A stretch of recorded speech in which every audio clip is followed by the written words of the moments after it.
വായിക്കാം.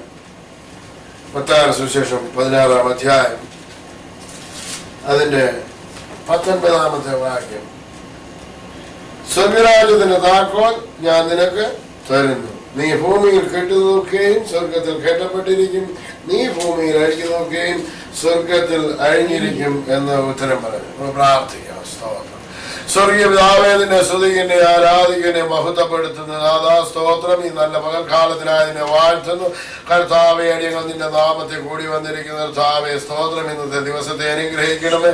ഹല്ലേലൂയ. സ്തോത്രം. കൂടി വന്ന നിന്റെ ജനത്തെയും അടിയനെയും അനുഗ്രഹിക്കുവാനാകണമേ എന്ന് പ്രാർത്ഥിക്കുന്നു കർത്താവേ. ഹല്ലേലൂയ. അഭിഷേകം ചെയ്ത വചനം കർത്താവേ. ഹല്ലേലൂയ. സ്തോത്രം. ഹല്ലേലൂയ. പുറപ്പെടുവാനും കർത്താവേ സ്തോത്രം. നിന്റെ മക്കൾക്ക് അനുഗ്രഹമായി കേൾക്കുന്ന ഓരോ വ്യക്തി ജീവിതങ്ങൾക്ക് അനുഗ്രഹമായി തീരുവാൻ, വിടുതൽ പ്രാപിക്കുവാൻ കർത്താവെ സഹായിക്കുവാനാകണമെന്ന് പ്രാർത്ഥിക്കുന്നു. അതിനെതിരായി പോരാടിക്കൊണ്ട് നിൽക്കുന്ന ദുഷ്ടശക്തികളെ സ്വർഗത്തിനും ഭൂമിക്കും നാഥനായ നസറായനായ യേശുവിന്റെ അധികാരമുള്ള നാമത്തിൽ വിട്ടുപോകാൻ കൽപ്പിക്കുകയാകുന്നു. പിതാവേ, നീ അങ്ങനെ ചെയ്തിരിക്കുക. സ്തോത്രം. പ്രാർത്ഥനയിലേക്ക് സ്തോത്രം.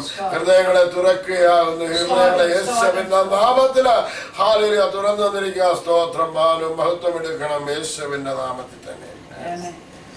നമുക്ക് കഴിഞ്ഞ ആഴ്ച നമ്മൾ പഠിച്ചതിന്റെ ബാക്കി ഭാഗമാണ് നമ്മൾ പഠിക്കാൻ പോകുന്നത്. കഴിഞ്ഞ 2 ആഴ്ച നമ്മൾ പഠിച്ചുകൊണ്ടിരുന്നു സ്വർഗരാജ്യത്തിന്റെ താക്കോൽ. അതിന്റെ സ്വർഗരാജ്യത്തിന്റെ തത്വം, പ്രിൻസിപ്പിൾ ആയിരുന്നു കഴിഞ്ഞ 2 ആഴ്ച കാലം പഠിച്ചുകൊണ്ടിരുന്നത്. അതിന്റെ തത്വം ആദ്യത്തെ ആഴ്ച പഠിച്ചു.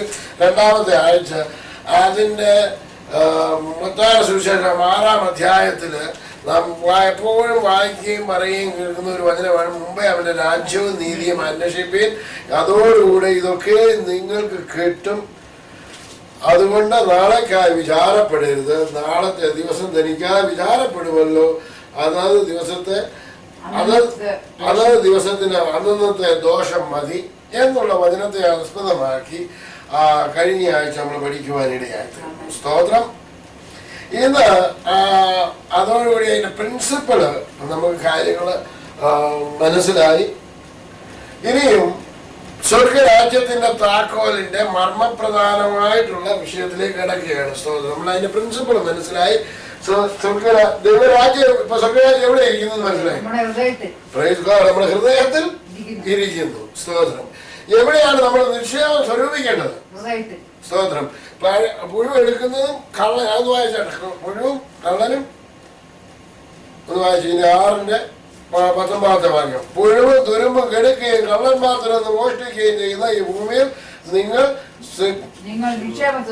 സ്വരൂപിക്കരുത്. പുഴുവും തുരുമ്പും കെടുക്കാതെയും കള്ളന്മാർ തുറന്ന് മോഷ്ടിക്കാതെയും ഇരിക്കുന്ന സ്വർഗ്ഗത്തിൽ നിങ്ങളുടെ നിക്ഷേപം സ്വരൂപിച്ചുകൊള്ളുക. അപ്പം എന്താണ് നിക്ഷേപം?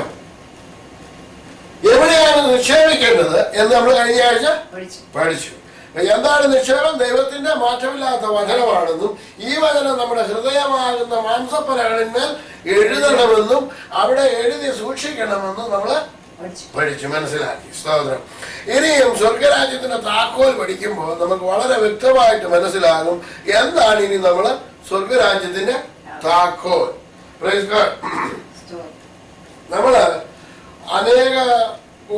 നമ്മൾ ഇത്രയും പഠിക്കുകയും വിദ്യാഭ്യാസമ്പന്നരായിരിക്കുന്ന മനുഷ്യർ എല്ലാവർക്കും അറിയാവുന്ന ഒരു കാര്യമുണ്ട്. കീ വേർഡ്സ് എന്ന് പറഞ്ഞു കഴിഞ്ഞാൽ പ്രധാനപ്പെട്ട വാക്യം എന്താണ്? ഈ സകല വചനത്തിനകത്ത് കീ വേർഡ്സ് എന്തോ? ഈ ബൈബിളിനകത്ത് കീ വേർഡ് എന്തോ? അപ്പൊ അച്ഛൻ അറിയാം. ഈ വചനത്തിന് ഈ സകല വചനത്തിന്റെയും 66 പുസ്തകത്തിനകത്ത് കീ വേർഡ്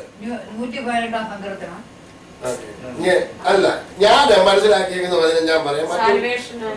അത് തന്നെ സാൽവേഷൻ, അത് രക്ഷ. ഇതിന്റെ കീ വേർഡ് റോമാലേഖനം 10-ന്റെ അല്ല 10-ന്റെ 9-ഉം 10-ഉം. അതാണ് അതെ കീ വേർഡ് അതാണെന്നാണ് ഞാൻ മനസ്സിലാക്കിയിരിക്കുന്നത്. എനിക്കങ്ങനെയാണ് മനസ്സിലാക്കി തന്നിട്ടുള്ളത്. യേശുവിനെ കർത്താവെന്ന് വായുകൊണ്ട് ഏറ്റുപറയുകയും ദൈവം അവനെ മരിച്ചവരിൽ നിന്ന് ഉയർപ്പിച്ചു എന്ന് ഹൃദയം കൊണ്ട് വിശ്വസിക്കുകയും ചെയ്താൽ നീ രക്ഷിക്കപ്പെടും. Praise God. ഹൃദയം കൊണ്ട് നീതിക്കായി വിശ്വസിക്കുകയും വായ കൊണ്ട് രക്ഷയ്ക്കായി ഏറ്റുപറയുകയും ചെയ്യുന്നു. അപ്പം ഈ രക്ഷ എങ്ങനെ കിട്ടും എന്നുള്ളതാണ് ഈ സകല വചനത്തിന്റെയുമായിട്ടുള്ള കീ വേർഡ് എന്നാണ് ഞാൻ മനസ്സിലാക്കുന്നത്. ഇനിയും മറ്റുള്ളവർക്ക് ഏത് രീതി മനസ്സിലാക്കുകയാണെങ്കിൽ എടുക്കാം. പക്ഷെ അത് എൻ്റെ ഹൃദയത്തിൽ പണ്ട് മുതലേ ഞാൻ യാക്കോബായായിരുന്ന കാലം മുതലേ എനിക്ക് മനസ്സിലായിട്ടുള്ള, കാരണം ഇത് ഞാൻ വായിച്ച മുതൽ അന്ന് മുതലേ എനിക്ക് മനസ്സിലാകാതെ വലിയൊരു ചോദ്യചിഹ്നമായിട്ട് കിടന്നിരുന്ന ഒരു വാക്യമായിരുന്നു. ഇതെങ്ങനെയാണ് സംഭവിക്കുന്നത്?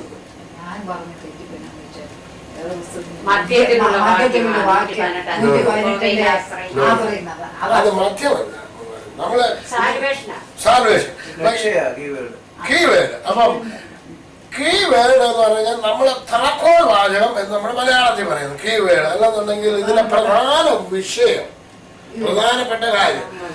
യേശു കർത്താവ് പത്രോസിനോട് പറയുകയാണ്, സ്വർഗരാജ്യത്തിന്റെ താക്കോൽ ഞാൻ നിനക്ക് തരുന്നു. അപ്പോ ഇവിടെ നമ്മൾ വായിച്ചു, പത്രോസിനോട് പറയുകയാണ്, ഞാൻ സ്വർഗരാജ്യത്തിന്റെ താക്കോൽ ഞാൻ നിനക്ക് ഒന്ന് വായിച്ചു. ഇനി മത്തായി സുവിശേഷം 16:19. സ്വർഗരാജ്യത്തിന്റെ താക്കോൽ ഞാൻ നിനക്ക് തരുന്നു. ഈ ഭൂമിയിൽ കെട്ടുന്നത്. അപ്പം സ്വർഗരാജ്യത്തിന്റെ താക്കോൽ ആർക്ക് തരുന്നു? നമുക്ക് ഓരോരുത്തർക്കും തരുന്നു. തന്നിട്ട് എന്താ പറയുന്നത്? നീ ഭൂമിയിൽ കെട്ടുന്നത് സ്വർഗത്തിൽ കെട്ടപ്പെട്ടിരിക്കും. അപ്പൊ സ്വർഗത്തിൽ ഇത് ഓൾറെഡി കെട്ടിയിരിക്കുകയാണ്. നീ ഭൂമിയിൽ അഴിക്കുന്നത് സ്വർഗത്തിൽ അഴിഞ്ഞിരിക്കും. അപ്പം സ്വർഗത്തിൽ ഭൂമിയിൽ കെട്ടേണ്ട ജോലി ആർക്കുള്ള? ദൈവത്തിനുള്ളതാണ്. സ്വർഗത്തിൽ ഭൂമിയിൽ അഴിക്കേണ്ട ചുമതല ആർക്കുള്ളത്?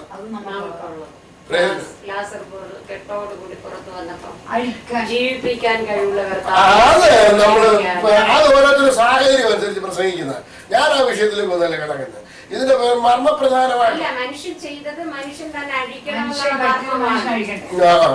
അത് വേറെ വിഷയം. ആ വിഷയം ഇതിനകത്തോട് ബന്ധിക്കത്തില്ല, ഇതുമായിട്ട് വരുന്നില്ല.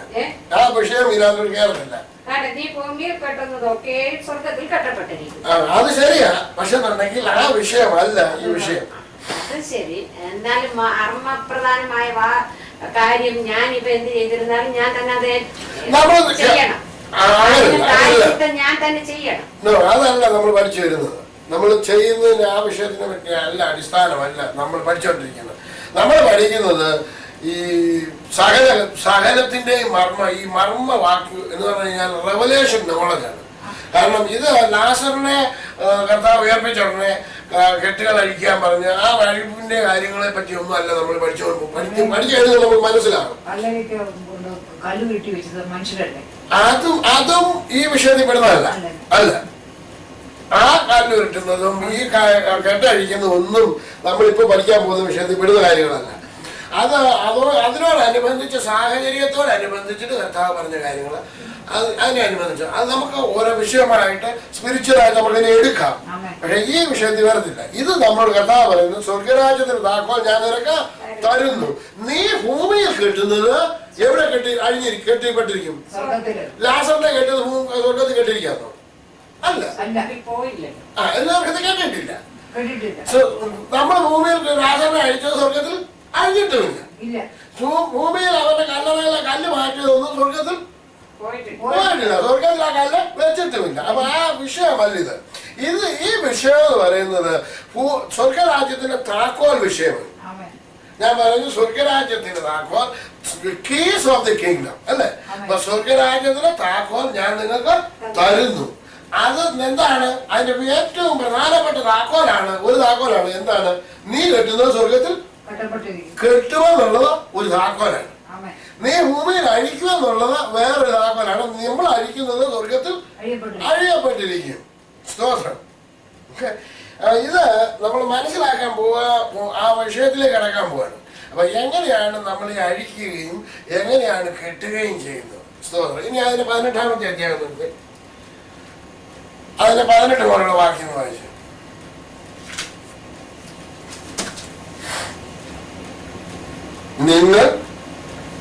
നിങ്ങൾ ഭൂമിയിൽ കെട്ടുന്നതെല്ലാം സ്വർഗത്തിലും കെട്ടപ്പെട്ടിരിക്കും. നിങ്ങൾ ഭൂമിയിൽ അഴിക്കുന്നതെല്ലാം സ്വർഗത്തിൽ അഴിയപ്പെട്ടിരിക്കും, അഴിഞ്ഞിരിക്കുമെന്ന് ഞാൻ സത്യമായിട്ട് നിങ്ങളോട് പറയുന്നു. ഭൂമി വെച്ച് നിങ്ങൾ രണ്ടുപേർ അങ്ങോട്ട് പോകാൻ പറ്റില്ല. അപ്പം ഇത് ആദ്യം ആരോടാ പറഞ്ഞത്? പത്രോസിനോട്. മത്തായിയുടെ സുവിശേഷം 18-ാം അധ്യായത്തിനകത്ത് ആദ്യം പത്രോസിനോടാ പറഞ്ഞത്. പിന്നെ ശിഷ്യന്മാരോട് എല്ലാവരോടും. ഈ ശിഷ്യന്മാർ എങ്ങനെ ആകുന്നത്?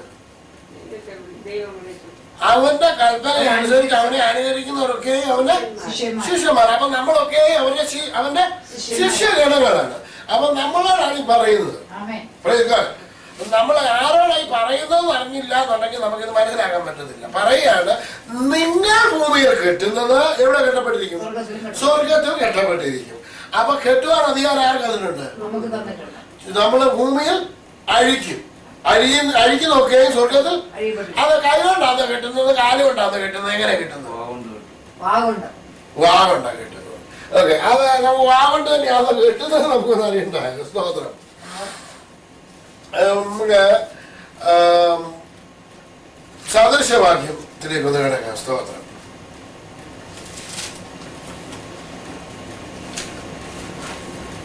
സദൃശവാക്യം അതിന്റെ 18-ാം അധ്യായം 21-ാമത്തെ വാക്യം. മരണവും ജീവനും നാവിന്റെ അധികാരത്തിൽ ഇരിക്കുന്നു. ആ, പിന്നെ അത് ഇഷ്ടപ്പെടുന്നവർ അതിന്റെ ഫലം അനുഭവിക്കും.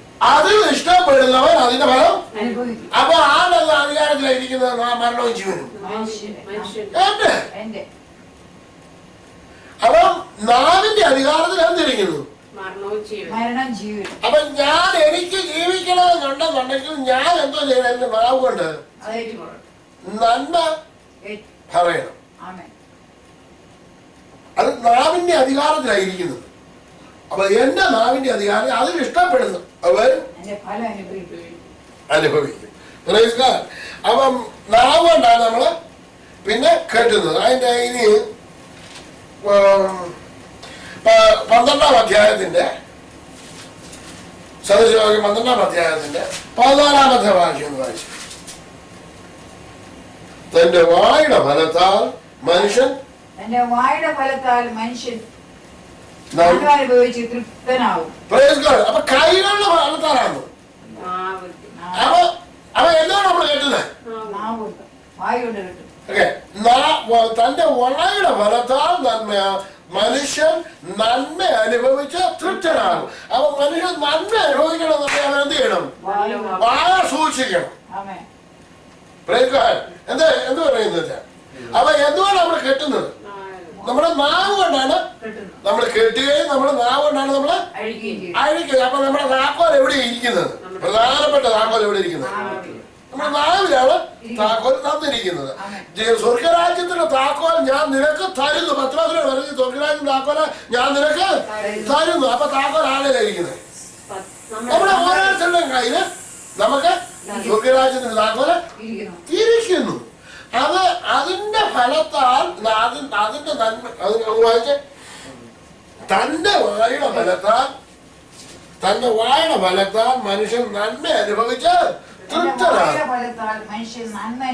തൃപ്തനാകും. അപ്പൊ നമുക്ക് നന്മ അനുഭവിക്കണമെന്നുണ്ടെങ്കിൽ നമ്മൾ എന്തോ ചെയ്യണം? നമ്മുടെ നാവിനെ സൂക്ഷിക്കണം. അപ്പൊ നമ്മൾ നന്മ അനുഭവിക്കണമെന്നുണ്ടെങ്കിൽ നമ്മൾ എന്ത് ചെയ്യണം? നാവിനെ നമ്മൾ സൂക്ഷിച്ച് നല്ല വാക്കുകള് നമ്മള് പറയണം. നമ്മൾ ഭൂമിയിൽ കെട്ടുന്നത് എവിടെ കെട്ടപ്പെട്ടിരിക്കും? അപ്പൊ താക്കോൽ എവിടെ ഇരിക്കുക? സ്വർഗരാജ്യത്തിന്റെ.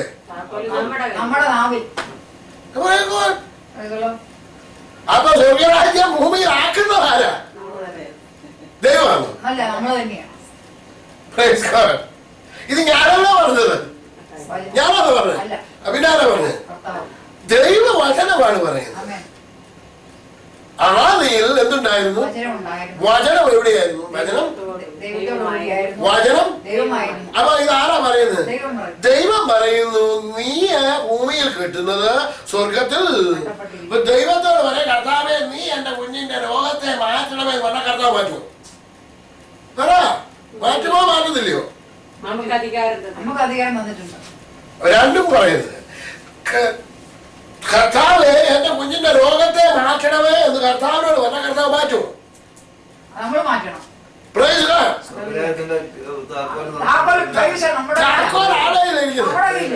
അപ്പൊ ആരാ മാറ്റേണ്ട രോഗം? നമ്മൾ മാറ്റണം.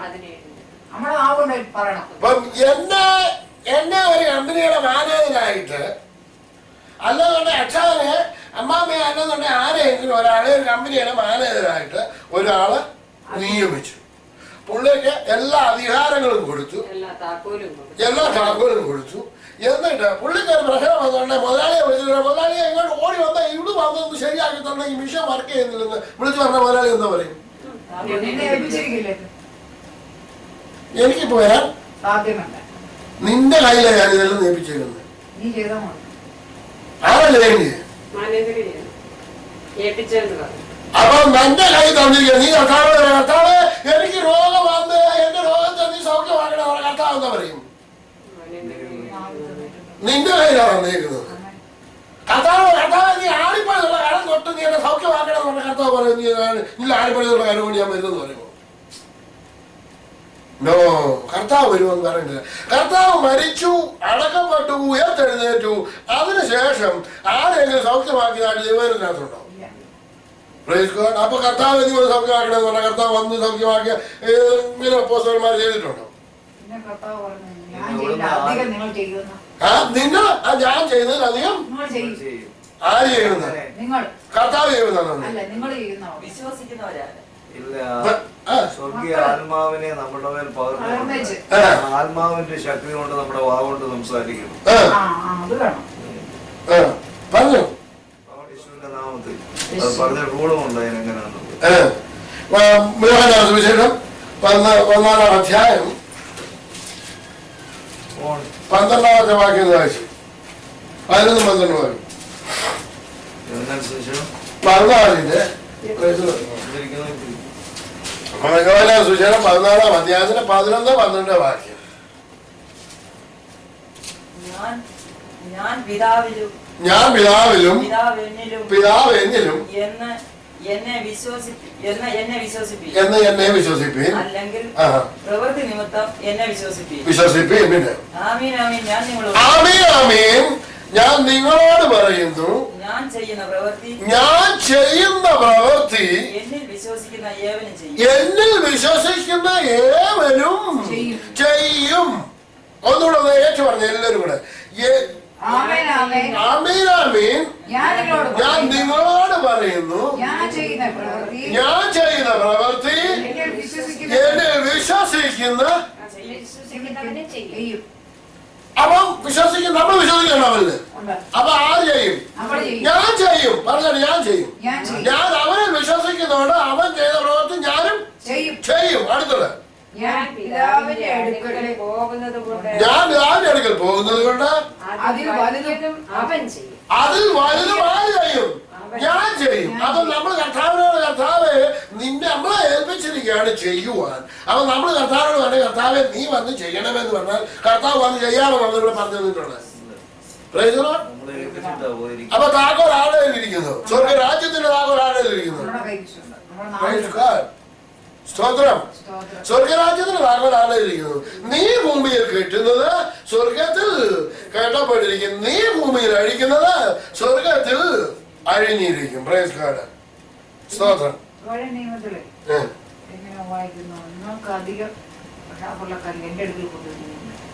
അത് മോശമാണോ? മോശയുടെ കുറവാണ്. അത് ഇത് കൃപായുഗം. പുതിയ നിയമം. നമ്മുടെ പുതിയ നിയമത്തിലെ ഇസ്രായേലാണ് നമുക്ക് തന്നിരിക്കുന്നത്. പുതിയ നിയമത്തിന്റെ പഴയ നിയമത്തിനകത്ത് ഒരു കാര്യമുണ്ട്. ഞാൻ ഈ കഴിഞ്ഞ ദിവസം ഓർത്തതാണ്. ചോദ്യം വരുമ്പോൾ ഒരു ചോദ്യം ചോദിക്കാൻ. പഴയ നിയമത്തിൽ ഇസ്രായേൽ മക്കളോട് പറഞ്ഞിട്ടുണ്ട്, പാളയത്തിൽ നിങ്ങൾ ആയിരിക്കുമ്പോൾ ഒരു കമ്പിപ്പാര നിങ്ങൾ വെച്ചിരിക്കണം. നിങ്ങൾ വെളിയിൽ പോകുമ്പോൾ അത് അത് ഒരു കുഴി കുഴിച്ചിട്ട് മൂടി ഇടണമെന്ന് പറയുന്നത്. അപ്പൊ ഇപ്പൊ കമ്പിപ്പാരം വെച്ചോണ്ടിരിക്കണോ അതിനർത്ഥം?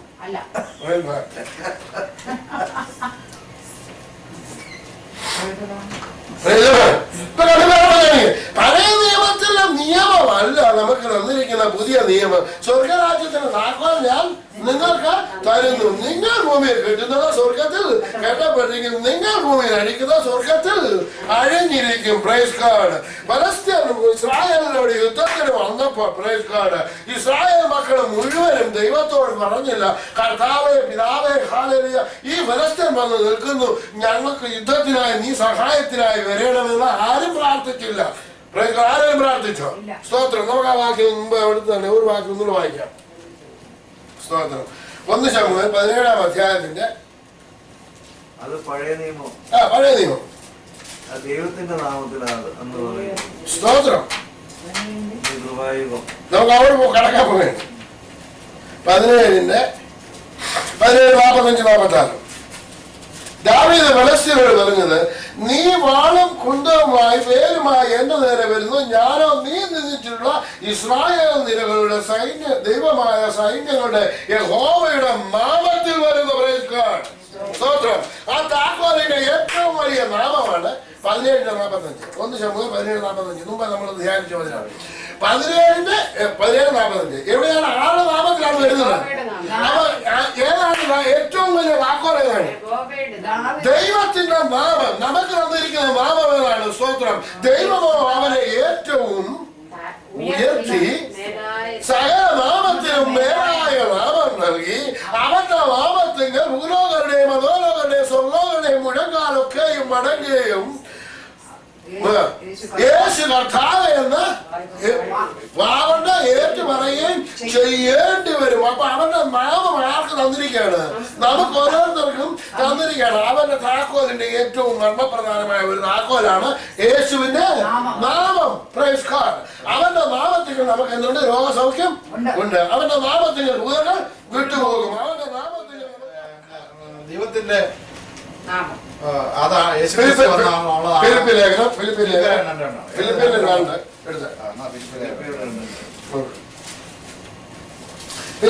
നിങ്ങൾ ഏകമനസ്സുള്ളവരായ ഏക സ്നേഹം കൊണ്ട് ഐകമത്യപ്പെട്ട ഏകഭാവമുള്ളവരായ മർമ്മോന്നാണ് തിരിച്ചേക്കുന്നത്. യേശുക്രിസ്തു ക്രിസ്തു യേശുവിലുള്ള ഭാവം തന്നെ നിങ്ങളിലും ഉണ്ടായിരിക്കട്ടെ. അവൻ ദൈവരൂപത്തിൽ ഇരിക്കെ ദൈവത്തോടുള്ള സമത്വം മുറുകെപ്പിടിച്ച് കൊള്ളണമെന്ന് വിചാരിക്കാതെ ദാസരൂപം എടുത്ത് മനുഷ്യദാസത്തിൽ തന്നെ താൻ ഒഴിച്ച് വേഷത്തിൽ മനുഷ്യനായി വിളങ്ങി. തന്നെ താൻ താഴ്ത്തി മരണത്തോളം ക്രൂശിലെ മരണത്തോളം തന്നെ അനുസരണമുള്ളവനായിരുന്നു. അതുകൊണ്ട് ദൈവവും അവനെ ഏറ്റവും ഉയർത്തി സകലനാമത്തിന് മേലായ നാമം നൽകി. അങ്ങനെ യേശുവിന്റെ നാമത്തിൽ എങ്കിൽ സ്വർലോകരുടെയും ഭൂലോകരുടെയും അധോലോകരുടെയും മുഴങ്കാലൊക്കെയും മടങ്ങുകയും എല്ലാ നാമവും യേശുക്രിസ്തു കർത്താവ് എന്ന് പിതാവായ ദൈവത്തിന്റെ മഹത്വത്തിനായി ഏറ്റുപറയുകയും ചെയ്യേണ്ടി വന്നു. ഇവിടെ നമ്മൾ വായിച്ചത് ശ്രദ്ധിച്ചാണ്. സാമ്പ്രദായം കണ്ടുപിടിച്ചു. പക്ഷെ തന്നെ നമ്മുടെ ആ ഭാഗത്തേക്ക് കിടന്നു വരിക. ഞാൻ മുമ്പേ പറഞ്ഞ വായനം തന്നെ അത് ആ വാക്കിലേക്ക് നമ്മൾ വന്നേക്കുന്നത്.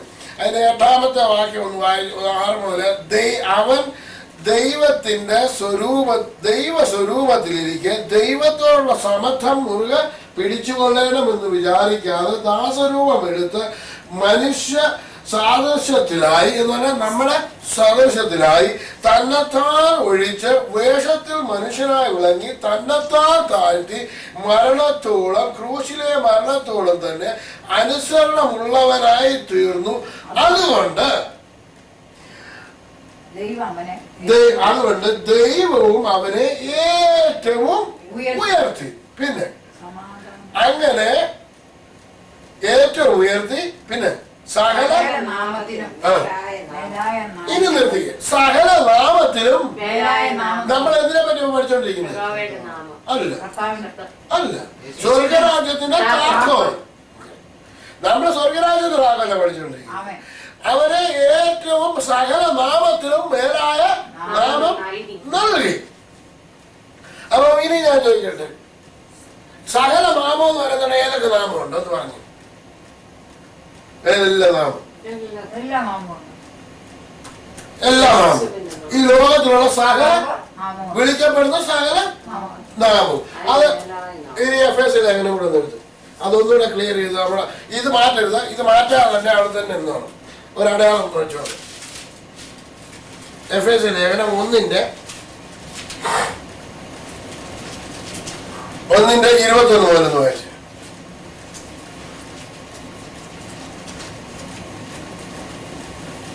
ഇത് മാറ്റാതെ എഫെസ്യർ 1:21 കിട്ടിയോ? സ്വർഗത്തിൽ തന്നെ വലത്ത് ഭാഗത്ത് എല്ലാ വാഴ്ചയ്ക്കും, ശ്രദ്ധിച്ചോണെ, എല്ലാ വാഴ്ചയ്ക്കും അധികാരത്തിനും ശക്തിക്കും കർത്തൃത്വത്തിനും ഈ ലോകത്തിൽ മാത്രമല്ല വരുവാനുള്ളതിനും വിളിക്കപ്പെട്ട സകല നാമത്തിനും അത്യന്തം മീതെ ഇരുത്തുകയും.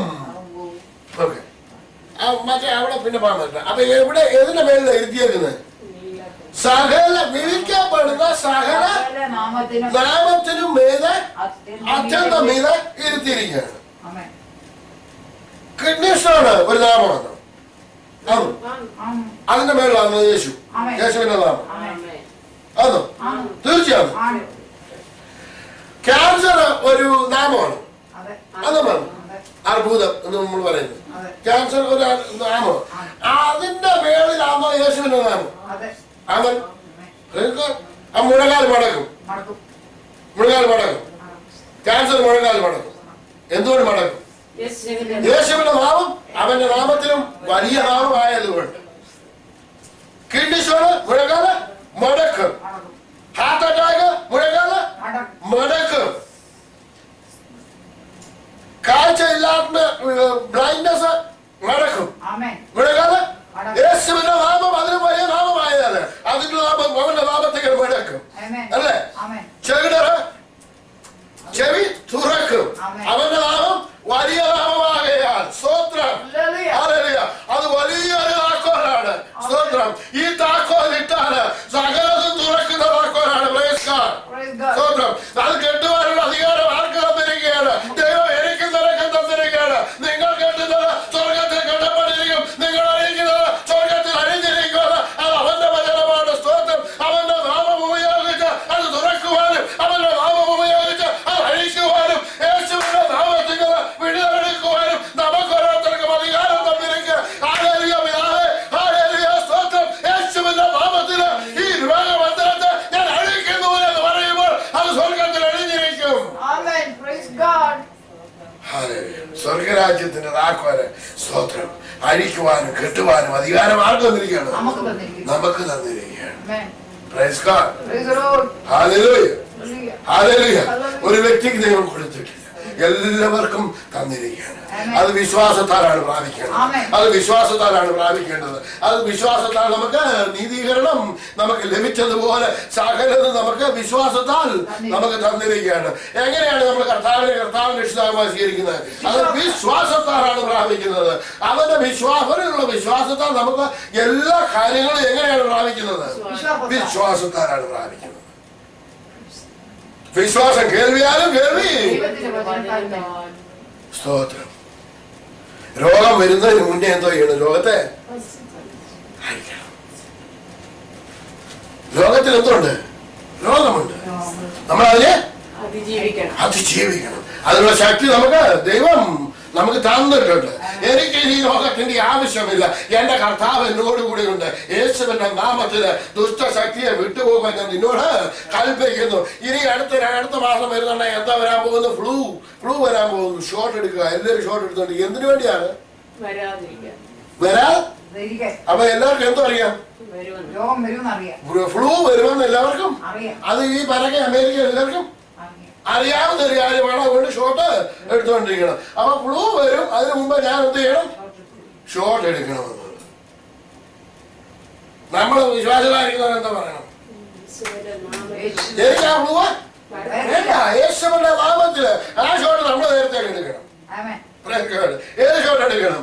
യേശുവിന്റെ നാമത്തിലുള്ള ഷോട്ട് നമ്മൾ ആദ്യമേ എടുത്തിരിക്കണം. സ്തോത്രം. നമ്മൾ കെമിക്കലല്ല എടുക്കേണ്ടത്. ഹല്ലേലൂയ. യേശുവിന്റെ വചനമാകുന്ന കെമിക്കല്. ഹല്ലേലൂയ. അവന്റെ വചനമാകുന്ന ഔഷധം നമ്മുടെ ഹൃദയത്തില് ആഴങ്ങളിൽ നമ്മൾ നിക്ഷേപിച്ചിരിക്കുന്ന ആ വചനം എടുത്തിട്ട് ആ വചനം ഷോട്ട് എടുക്കണം. Praise God. സ്വർഗരാജ്യത്തിൽ നിക്ഷേപിച്ചിരിക്കുന്നത് എന്തിനാ? കണ്ടോണ്ടിരിക്കാനല്ല, ഉപയോഗിക്കാന്. എന്തിനാ നിക്ഷേപം? നമുക്ക് ആവശ്യം വരുമ്പോ ഉപയോഗിക്കാന്.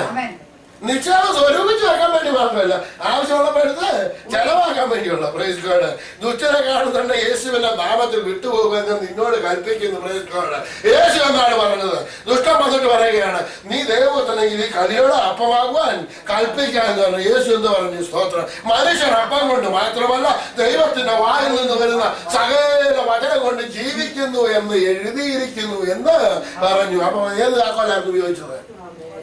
വചനമാകുന്ന താക്കോല് ഉപയോഗിക്കുക മാത്രമല്ല ചെയ്തത്, അത് അങ്ങനെ തന്നെ എഴുതിയിരിക്കുന്നു എന്ന് ഏറ്റു പറഞ്ഞു. Praise God. വിശ്വസിക്കുകയും ഏറ്റുപറയുകയും ചെയ്താൽ നീ രക്ഷിക്കപ്പെടും. അത് വേറൊരു താക്കോലാണ്. Praise God. സ്തോത്രം. അത് വിശ്വസിക്കുകയും ഏറ്റുപറയുകയും ചെയ്താൽ നീ രക്ഷിക്കപ്പെടും എന്നുള്ള താക്കോല് എടുത്ത് ഉപയോഗിക്കണം. ആ അറയങ്ങ് തുറക്കണം. Praise God. നമ്മള് സ്വർഗരാജ്യത്തിലേക്കുള്ള താക്കോലാണ് തന്നിരിക്കുന്നത്. സ്വർഗരാജ്യത്തിന്റെ താക്കോലാണ് തന്നിരിക്കുന്നത്. നമുക്കൊരു ഹോട്ടലിലേക്കുള്ള താക്കോൽ എന്നായി നമ്മൾ ഇവിടെ വരെ ചെല്ലും.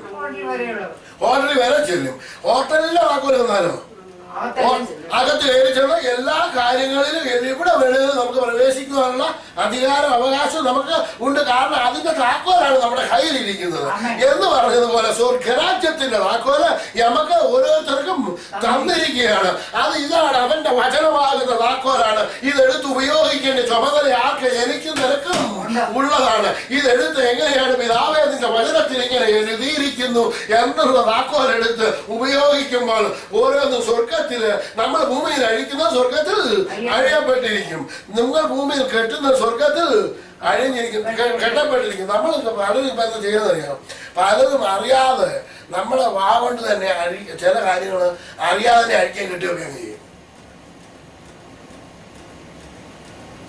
ചിലപ്പോൾ നമ്മളെന്ത് ചെയ്യും? ഓർക്കാതെ എന്തെങ്കിലുമൊക്കെ പറഞ്ഞ് അഴിക്കാൻ കിട്ടുകയൊക്കെ ചെയ്യും. അപ്പൊ നമ്മളെന്താ ചെയ്യണം? അഴിക്കാൻ കിട്ടുകയും ചെയ്തതൊക്കെ സൂക്ഷിക്കണം. എന്തോ അഴിച്ചത് എന്തോ കെട്ടിയെന്നുള്ളത് സൂക്ഷിക്കണം. ഇല്ലെന്നുണ്ടെങ്കിൽ കെട്ടിയിരിക്കുന്ന വ്യാജം അഴിച്ചു വിടും. സ്വത്രം. ഒരു സഹോദരിക്ക് വേണ്ടി ഒരാൾക്ക് വേണ്ടി രോഗത്തിന് വേണ്ടി പ്രാർത്ഥിച്ചു, രോഗസൗഖ്യത്തിന് വേണ്ടി പ്രാർത്ഥിച്ചിങ്ങോട്ട് ഇറങ്ങി കഴിഞ്ഞ് ഞാൻ നമ്മൾ പ്രാർത്ഥിച്ചു. എന്നാലും ക്യാൻസർ അല്ലയോ? എന്തോ അതറിഞ്ഞല്ലോ പോയി. അല്ലെങ്കിൽ നമ്മൾ വ്യാധിനെ അഴിച്ചു വിട്ടത് നമ്മൾ വീണ്ടും എന്താ ചെയ്തു? കെട്ടിവെച്ചു. അപ്പൊ നമ്മുടെ നാവിനെ നമ്മൾ എന്ത് ചെയ്യണം? അഴിക്കുന്നത് കെട്ടുന്നത് നമ്മൾ അറിയാതെ നമ്മുടെ നാവിൽ നിന്ന് വരുന്ന വാക്കുകളെ നമ്മൾ എന്ത് ചെയ്യണം? 12-ാം അധ്യായം.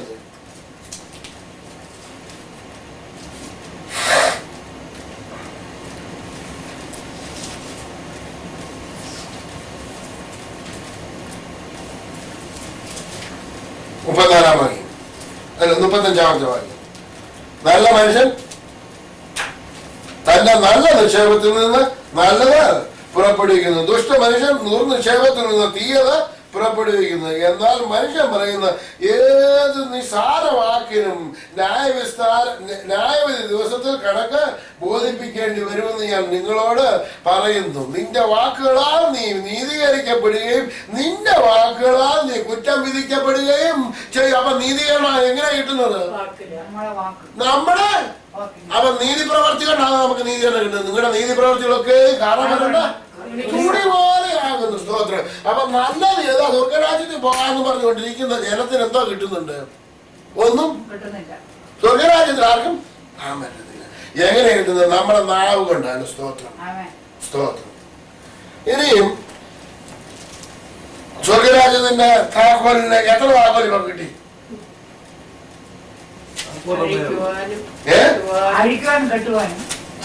ഒത്തിരി താക്കോൽ കിട്ടി. രോഗസൗഖ്യത്തിനുള്ള താക്കോൽ കിട്ടി അല്ലേ? അഴിക്കാനും കെട്ടുവാനുള്ള ആരുടെ നാമത്തിലുള്ള താക്കോല? യേശുവിന്റെ നാമത്തിലുണ്ട്. ഒരു താക്കോല യേശുവിന്റെ നാമത്തിൽ. യേശുവിന്റെ നാമത്തിൽ അത് എവിടെയൊക്കെ അതിട്ട് തുറക്കാം.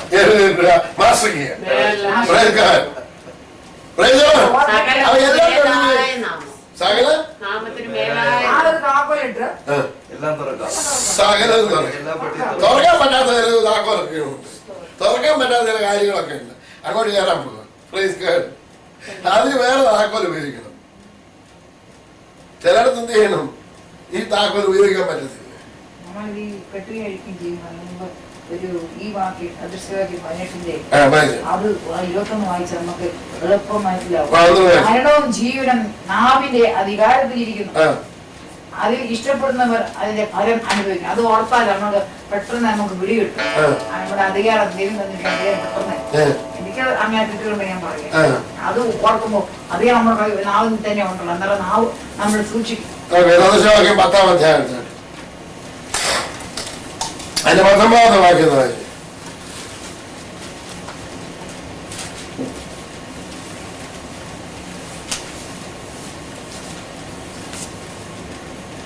വായിച്ചു. വാക്ക് പെരുകിയാൽ ലംഘനം ഇല്ലാതിരിക്കുകയില്ല. അപ്പൊ വാക്ക് പെരുകിയാൽ എന്തോ ഇല്ലാതിരിക്കില്ല, ലംഘനം ഇല്ലാതിരിക്കുകയില്ല. ലംഘനം എന്ന് പറഞ്ഞു കഴിഞ്ഞാൽ വഴക്ക്, പാവം, ഇങ്ങനൊക്കെ പല കാര്യങ്ങളും. ചെയ്യരുതാത്ത പ്രവർത്തിയെ കുറ്റം ചെയ്യാതിരിക്കും. നമ്മള് ചെയ്യരുതെന്ന് പറഞ്ഞ കാര്യം ക്ഷമിച്ചും പാവം മറിച്ചും കിട്ടിയവൻ. ലംഘനം എന്ന് പറഞ്ഞാൽ നമ്മുടെ ഓർക്കാത്ത കാര്യങ്ങൾ തെറ്റായ ഇപ്പൊ അമ്മാമ്മയോട് ഇപ്പൊ എനിക്ക് ഒരു കാര്യം, ഇപ്പൊ ഒരു ഉദാഹരണം ഞാൻ പറയാം. എനിക്ക് അമ്മാമ്മ എന്നുള്ള വാക്കല്ലാതെ എനിക്ക് വേറെ എന്തെങ്കിലും ഉപയോഗിക്കണമെന്നുണ്ടെങ്കിൽ നമ്മൾ വാക്ക് വരുമെന്നുണ്ടെങ്കിൽ എന്ത് ചെയ്യും, പാവം ചെയ്യും. കാരണം അമ്മാമ്മ എന്നുള്ളത് അതൊക്കെ അങ്ങ് വിട്ടാക്കും, പിന്നെ വേറെ വല്ലതൊക്കെ ആയിരിക്കും പിന്നെ പറഞ്ഞ് പോകുന്നത്. അന്നേരം എന്ത് ചെയ്യും, അതന്നെ അങ്ങ് ലംഘിക്കും. ഒരു പരിധിയുണ്ട്, ആ പരിധി നമ്മളങ്ങ് ലംഘിക്കും. ഇല്ലേ? ആ പരിധി നമ്മളങ്ങ് ലംഘിച്ച് നമ്മൾ പിന്നെ മുന്നോട്ടാണ് പോകുന്നത്. അപ്പൊ വാക്കുകളുടെ വലിപ്പം കൊണ്ടാണ് നമ്മൾ ലംഘനം ഉണ്ടാകുന്നത്. അടുത്തത്,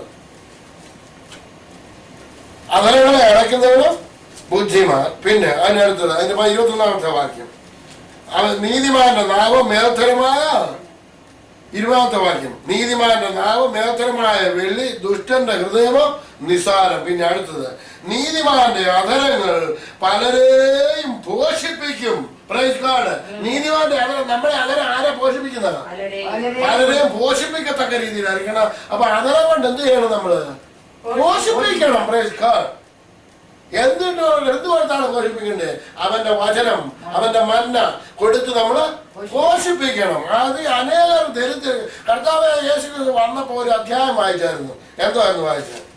യെശയ്യാവിന്റെ പുസ്തകം നിങ്ങളെ വായിച്ചു. ഒന്ന് വായിച്ചു. ലൂക്കോസ് സുവിശേഷം 4-ാം അധ്യായത്തിന്റെ 18-ാമത്തെ വാക്യം ഒന്ന് വായിച്ചു.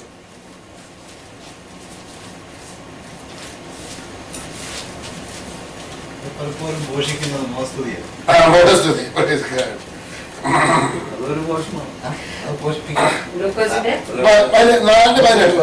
ദരിദ്രന്മാരോട് സുവിശേഷം അറിയിപ്പാൻ കർത്താവിനെ അഭിഷേകം ചെയ്യാൻ അവന്റെ ആത്മാവ് എന്റെ മേലുണ്ട്.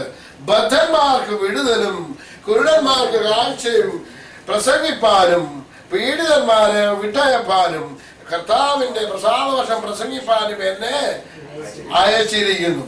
ഇതെന്താ ചെയ്തിരിക്കുന്നത്? എന്താണ് ഇതിന്റെ മർമ്മപ്രധാനമായിട്ടുള്ള വിഷയം? എങ്ങനെ വിടുവിക്കുന്നത്? കരുണ നടിക്കായിരുന്നു. പിന്നെ അവന്റെ വചനത്താൽ അയക്കുകയായിരുന്നു. അവന്റെ വചനം അയച്ച് അവരെ സൗഖ്യം ആക്കി. Praise God. അപ്പൊ ഇവിടെ വായിക്കുന്നത് പ്രസാദ വർഷം എന്ന് പറഞ്ഞാൽ ദൈവം നമ്മളെ അനുഗ്രഹിച്ചിട്ട് നമ്മളെ പുതിയ നിയമ ഇസ്രായേലിനെ ഒരുക്കി വെച്ചിരിക്കുന്ന ആ സന്തോഷത്തിലേക്ക് ദൈവം കൊണ്ടുപോകുന്നതിനെ പറ്റിയാണ് പ്രസാദ വർഷം. ദൈവത്തിന് പ്രസാദമുള്ള കാര്യങ്ങൾ എന്തോ നമുക്ക് വരാൻ പോകുന്ന പ്രസാദ വർഷം പാർക്കാൻ പോകുന്നത്. നമുക്ക് ഉത്തരവാദിത്തത്തിൽ പാർക്കാൻ പോകുന്നത് അതാണ് പ്രസാദ വർഷം. പിന്നെ അതിന് വേറൊരു കാര്യം കൂടെ പറഞ്ഞിട്ടുണ്ട്. പ്രസാദ വർഷം ബദ്ധന്മാർക്ക് വിടുതലും കുരുടന്മാർക്ക് കാഴ്ചയും പ്രസംഗിപ്പാനും. അപ്പൊ കുരുടന്മാർക്ക് കാഴ്ച എന്താണ്? പ്രസംഗിക്കപ്പെടുകയാണ്.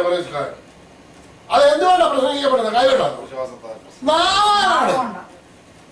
പ്രസാദവർഷം കർത്താവിന്റെ വരവേറ്റു അടുത്തിരിക്കുന്നു എന്നുള്ളത്, അതാണ് പ്രസാദവർഷം. കർത്താവിന്റെ പ്രസാദവർഷം പ്രസംഗിപ്പാനും എന്നെ അയച്ചിരിക്കുന്നു. പ്രസാദത്തെ വേറെ ഇല്ലസ്ട്രേഷൻ എവിടെയോ പറഞ്ഞു കേട്ടോ. അമ്പലത്തിൽ പൂജ കഴിഞ്ഞിട്ട് പ്രസാദം കൊടുക്കുന്ന ആ സമയം വരെ വെയിറ്റ് ചെയ്യുന്നത്. അത് കഴിഞ്ഞ് ഇറങ്ങുമ്പോൾ നമ്മുടെ പ്രാർത്ഥനയ്ക്ക് അത് പ്രസാദം എന്ന് പറയുന്നത് അനുഗ്രഹമാണ്. അതൊരു പ്രസാദത്തിന്റെ ഞാൻ ലിറ്ററലി ഓക്കെ. അപ്പൊ നമ്മുടെ വിഷയത്തിലേക്ക് വരിക. അപ്പം ഇവിടെ താക്കോല് നമ്മള് പ്രാർത്ഥനയ്ക്ക് മറുപടി ആരാണ് നമ്മൾക്ക് എങ്ങനെയാണ് നമുക്ക് ഒരു വ്യക്തിക്ക് വേണ്ടി നമ്മൾ പ്രാർത്ഥിക്കാൻ നമുക്ക് മറുപടി കിട്ടുന്നത്? കർത്താവ് ഒന്നുകൂടെ വീണ്ടും എടുത്തു പറ. ആദ്യമേ നമ്മൾ വേണമെങ്കിൽ ഈ പറഞ്ഞ പോലെ ബന്ധം വേണം. പിതാവ് പുത്ര നമ്മളുമായിട്ടുള്ള ബന്ധം വേണം. ബന്ധം വേണോ എന്നുള്ള വിഷയമില്ല. അല്ല, ബന്ധമായിരിക്കണം ഒന്ന്. രണ്ടാമത് അങ്ങനെ ചുമ്മാ എന്നങ്ങ് പറഞ്ഞാലൊന്നും കേൾക്കുകയില്ല. നമ്മൾ എവിടുന്നാ പഠിച്ചു വരുന്നത്? നമ്മൾ അവിടുന്നായി പഠിച്ചു വരുന്നത്. പിതാവ് പുത്രനും നമ്മളും പുത്രനുമായിട്ടുള്ളൊരു ബന്ധം. ആ ബന്ധത്തിൽ ഉറച്ചുകൊണ്ടാണ് നമ്മൾ ഈ വചനത്തിൽ ആശ്രയിച്ചുകൊണ്ടാണ് നമ്മുടെ താക്കോൽ എടുത്ത് പ്രയോഗിക്കേണ്ടത്. നമ്മൾ ഈ താക്കോൽ പഠിക്കുന്നത് താക്കോലിന്റെ കർമ്മങ്ങൾ പഠിക്കുന്നതാണ് കിങ്ഡം പ്രിൻസിപ്പളിനെ പറ്റി പഠിപ്പിച്ചു.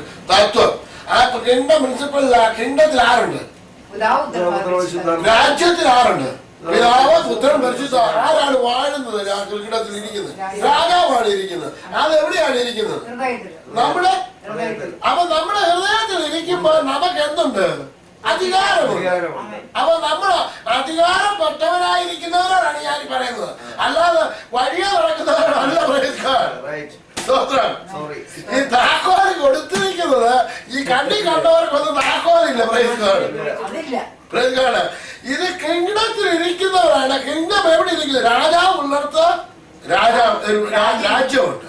ഈ രാജ്യത്തിൽ ഇരിക്കുന്ന രാജാവിന് ഉള്ളവന് എന്തുണ്ട്? അവന് അധികാരമുണ്ട്. രാജാവിന്റെ പ്രജയ്ക്ക് എന്തുണ്ട്? അധികാരമുണ്ട്. അപ്പൊ അധികാരം ആരെയാണ് ഏൽപ്പിച്ചിരിക്കുന്നത്? എന്റെയും അച്ഛനെയും നമ്മളെ ഓരോരുത്തരെയും ഇവരിൽ വിശ്വസിക്കുന്നവർക്കുള്ളതാണ് ഈ അധികാരം. അല്ല കണ്ണി കണ്ടവർക്ക് ഉള്ളവർ അല്ല. ഈ യോഹന്നാൻ സുവിശേഷം 3:16 പ്രധാനമായിട്ടൊരു വിഷയമുണ്ട്. ഈ വചനത്തിന്റെ സകല വചനത്തിന്റെയും പ്രധാനമായിട്ട് മുമ്പേ പറഞ്ഞ പോലെ വേറൊരു വചനമുണ്ട്. തന്റെ ഏകജാതനായ പുത്രനിൽ വിശ്വസിക്കുന്ന ഏവനും നശിച്ചു പോകാതെ അതെടുത്ത് വായിച്ചു. തന്റെ ഏകജാതനായ പുത്രനിൽ വിശ്വസിക്കുന്ന ഏവനും നശിച്ചു പോകാതെ. അത് ഓരോരുത്തർക്കും വ്യക്തിപരമായിട്ടുള്ള വിഷയമാണ്. അത് ഏവരും എന്ന് പറയുമ്പോൾ ഓരോരുത്തർക്കും വ്യക്തിപരമായിട്ടുള്ള, ഇത് സമൂഹമായിട്ടുള്ള പരിപാടി അല്ല. ദൈവത്തിന്റെ പ്രമാണം ഒരിക്കലും സമൂഹമായിട്ടില്ല. സഭയായിട്ടുണ്ട്. ദൈവത്തിന്റെ സഭയായിട്ടുണ്ട്. മനുഷ്യന്റെ സഭയായിട്ടില്ല. മനുഷ്യൻ പറഞ്ഞെങ്കിൽ സഭയായിട്ടില്ല. ദൈവത്തിന്റെ സഭയ്ക്കുണ്ട്. ഇൻഡിവിജ്വൽ ആയിട്ടുള്ളതാണ് രക്ഷ. രക്ഷ എങ്ങനെയാണ്? ഇൻഡിവിജ്വലായിട്ടുള്ള ഏവരും ഓരോരുത്തർക്കും വ്യക്തിപരമായിട്ടുള്ള കാര്യമാണ്. അത് വിശ്വസിക്കുകയും ഏറ്റു പറയുകയും ചെയ്താൽ നീ രക്ഷിക്കപ്പെടും. സ്തോത്രം. നീ രക്ഷിക്കപ്പെടും. വിശ്വസിക്കാൻ ഏറ്റു പറയുകയും ചെയ്താൽ നീ രക്ഷിക്കപ്പെടും. നിനക്ക് മനസ്സുണ്ട്. യേശു കർത്താവ് ദൈവം, യഹോവയായ ദൈവം മനുഷ്യനെ നിർമ്മിച്ചു, ഏതൻ തോട്ടത്തിലാക്കി. അവനോട് പറഞ്ഞത് എന്തായിരുന്നു? സ്തോത്രം. ഈ തോട്ടം സൂക്ഷിപ്പാനായിട്ട് തോട്ടത്തിൽ വേറെ ചെയ്യുവാനായിട്ട് അവരെ ആക്കി വെച്ചു. സ്തോത്രം. അവരോട് പറഞ്ഞു, നിങ്ങൾക്ക് ഇതിവിടെയുള്ള സകല വൃക്ഷങ്ങളുടെയും ഫലം നിങ്ങൾക്ക് തിന്നാം. എന്നാൽ ഈ തോട്ടത്തിന്റെ നടുവ് നിൽക്കുന്ന ഒരു വൃക്ഷത്തിന്റെ ഫലം നിങ്ങൾ തിന്നരുത്. നന്മകളെ കുറിച്ചുള്ള അറിവിന്റെ ഫലം നിങ്ങൾ തിന്നരുത്. തിന്നുന്ന നാളിൽ നിങ്ങൾ മരിക്കും. അതിന് ചോയ്സ് ആർക്കുണ്ട്? മനുഷ്യന് കൊടുത്തിരിക്കുകയാണ്. അതിന് ചോയ്സ് ആർക്കാണ് കൊടുത്തിരിക്കുന്നത്? മനുഷ്യർക്ക് കൊടുത്തിരിക്കുകയാണ്. Praise God.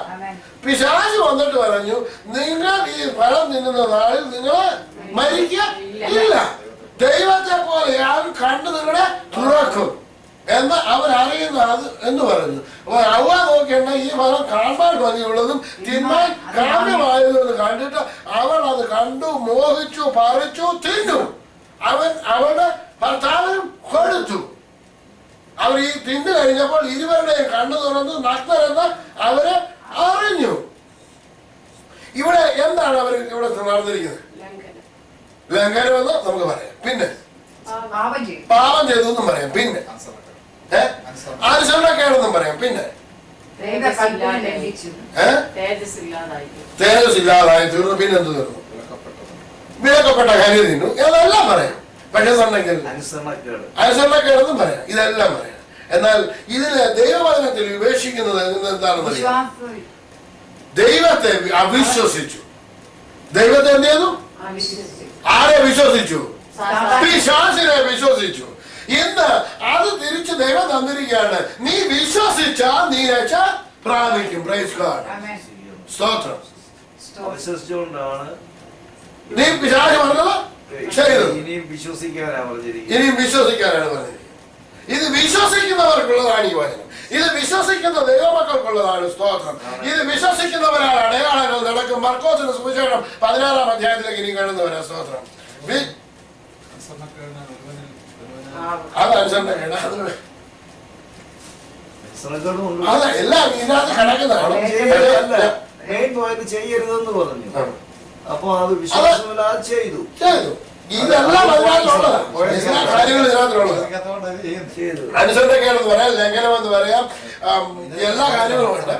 പക്ഷേ ഇവിടുത്തെ മർമ്മപ്രധാനമായ വിഷയം നമ്മുടെ വിഷയത്തിലാണ് നമ്മൾ നിൽക്കുന്നത്. നമ്മൾ മറ്റുള്ള കാര്യങ്ങളിലല്ല അറിഞ്ഞിരിക്കണമല്ലോ. സ്തോത്രം. വിശ്വസിക്കുന്നവരാൽ ഈ അടയാളങ്ങൾ നടക്കും.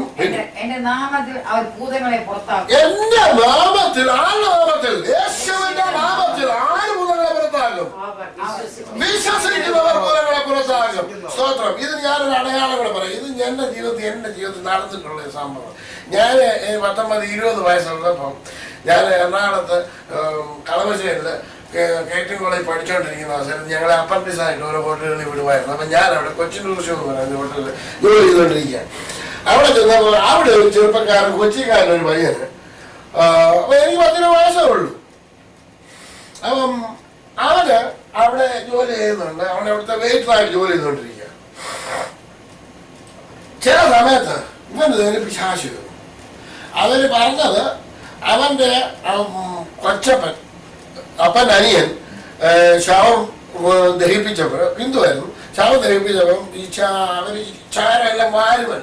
അപ്പൊ വാരിയപ്പോ കുടത്തിനകത്ത് ഇട്ട് കെട്ടി പിന്നെ ആറ്റിക്കൊണ്ട് കളയാനൊക്കെ കർമ്മങ്ങളൊക്കെ ഉണ്ട്. അപ്പൊ തലയോട്ട് കണ്ട് ഇവൻ ഭയന്നു. അവന്റെ മേൽ പിശാച് കയറി, അവന്റെ കൊച്ചപ്പൻ്റെ ആത്മാവ് കയറി എന്നൊക്കെ ഇവര് പറയുന്നത്. അതിനോ എനിക്കറിയത്തില്ല, എനിക്കിതിനെ പറ്റിയൊന്നും അറിയത്തില്ല. പക്ഷെ എന്നുണ്ടെങ്കിൽ ഞാൻ അവിടെ ചെന്നപ്പോ ഇവന് ഒരു ദിവസം വട്ട പിടിച്ച് വെള്ളം ഉണ്ടാക്കിക്കൊണ്ട് ഇവന് വായിക്കൂടെ പാത്ത പോവുകയും നോര വരികയും എല്ലാം വലിയ ബഹളം കണ്ടുകഴിഞ്ഞാൽ ഭയങ്കര ബഹളം. ഇത് കണ്ടോണ്ട് ഞാൻ അങ്ങോട്ട് ചെന്ന് കയറി പിടിച്ചു കഴിഞ്ഞ് ഞാൻ പിടിച്ചു കഴിഞ്ഞാൽ ഇവൻ പിന്നെ അനങ്ങുന്നില്ല. പിന്നെ യാതൊരു പ്രശ്നമൊന്നും. പിന്നെ ഒരു പ്രശ്നമില്ല. അന്നേരം പിന്നെ മോഹമെല്ലാം കഴുകി എല്ലാം എഴുതണമെന്ന് പറഞ്ഞു. എഴുന്നേറ്റ് വന്നു എല്ലാം കഴിഞ്ഞ് പോയി. ഒരു ദിവസം എല്ലാവരും മേളോട് ടെറസിന് 10 നിലയുള്ള ബിൽഡിങ്ങാണ്. എല്ലാവരും ടെറസിന്റെ മേളോട് ഓടുക. ഒരു കാര്യം മുഴുവൻ ഓടുക. ഞാൻ ഈ കൂട്ടത്തിൽ ഓടി അവിടെ ചെന്നോണ്ട് എല്ലാം മേളിൽ കയറി നിൽപ്പാണ്. ഭയന്ന് നിൽക്കുക. ഇവന് ടെറസിന്റെ മേളിൽ കയറി കൈവരി ഉണ്ടല്ലേ, ഏറ്റവും മേളിൽ ഒരു വരാൻ കഴിഞ്ഞ് ഇത്രയും കൈവരിയാണ്. കൈവരികൾ ഇതേ കയറി നിൽക്കുകയാണ്. ഞാൻ ഇപ്പൊ താഴെയാണ് 10 നിലയുടെ മേളിൽ താഴെ ആളായിട്ട് നിൽക്കുകയാണ്. ചാടുന്ന നിൽക്കുക, ഭയങ്കരമാണ് നിൽക്കുക. മനുഷ്യനെല്ലാം ഭയന്ന് നിൽക്കുകയാണ്. ഞാൻ അങ്ങോട്ട് ചെന്ന് ബെൽറ്റ് അങ്ങോട്ട് എടുത്തു, ഊരി ഇങ്ങോട്ട് ഇറങ്ങാൻ താഴെന്ന് പറഞ്ഞു. ഇത്ര പറഞ്ഞു. ഇവരിറങ്ങി ഇറങ്ങി താഴെ വന്നു. നീ എന്നെ അടിക്കുമെന്ന് പറഞ്ഞു. പിന്നെ എന്റെ നമ്മൾ അടിക്കണമെന്ന് പറഞ്ഞു. ഞാൻ ഇറങ്ങാൻ താഴെ പറഞ്ഞു. ഇറങ്ങി വന്ന് പിടിക്കാൻ പോയി. അപ്പൊ എനിക്ക് മുറിക്കാതെ കൊണ്ടുപോയി. യാതൊരു പ്രശ്നം എനിക്കിതിനെ പറ്റി ഒന്നും അറിയുന്നു. പക്ഷെ വചനം പഠിച്ചു കഴിഞ്ഞപ്പോഴേ ഒരു കാര്യം മനസ്സിലായി. എന്താണ്? നമുക്ക് അധികാരം ദൈവം തന്നിട്ടുണ്ട്. ആരുടെ മേലെ? പിശാചിന്റെ മേലെ അധികാരം തന്നിട്ടുണ്ടെന്നുള്ള വിവരം മനസ്സിലായപ്പോഴാണ് എനിക്ക് മനസ്സിലായത്. ഈ എന്റെ 20ാമത്തെ വയസ്സിൽ ഇത് ഒന്നിനെ പറ്റി ഒന്നും അറിയാൻ വയ്യാത്തപ്പോ ഇറങ്ങടാന്ന് പറഞ്ഞപ്പോ ഇത് ബെൽറ്റ് കാണിക്കണം, ചാടാൻ നിന്നവരാണ് ഇറങ്ങി വന്നത്. എടാ അവര് ഇതിനെ പറ്റി എന്തോ പേടിക്കാണോ? ഏതായാലും ചാകാൻ നിൽക്കുന്നവന് ഇതിനെ പറ്റി വല്ല പേടിയുണ്ടോ? പേടിക്കേണ്ട ഒരാവശ്യമില്ല. അപ്പൊ പിശാച് ആരെ ഭയമുണ്ട്? മനുഷ്യനെ ഭയമുണ്ട്. സ്തോത്രം. മനുഷ്യനെ നമ്മൾക്ക് എന്താണെന്ന് അറിയാം. നമ്മളെ വാലിട്ട് പേടിപ്പിക്കുക. അച്ഛൻ എന്തുകൊണ്ടാ അടിക്കാൻ തോന്നിയത്? ഞാൻ ചെറുപ്പക്കാരായിരുന്നു.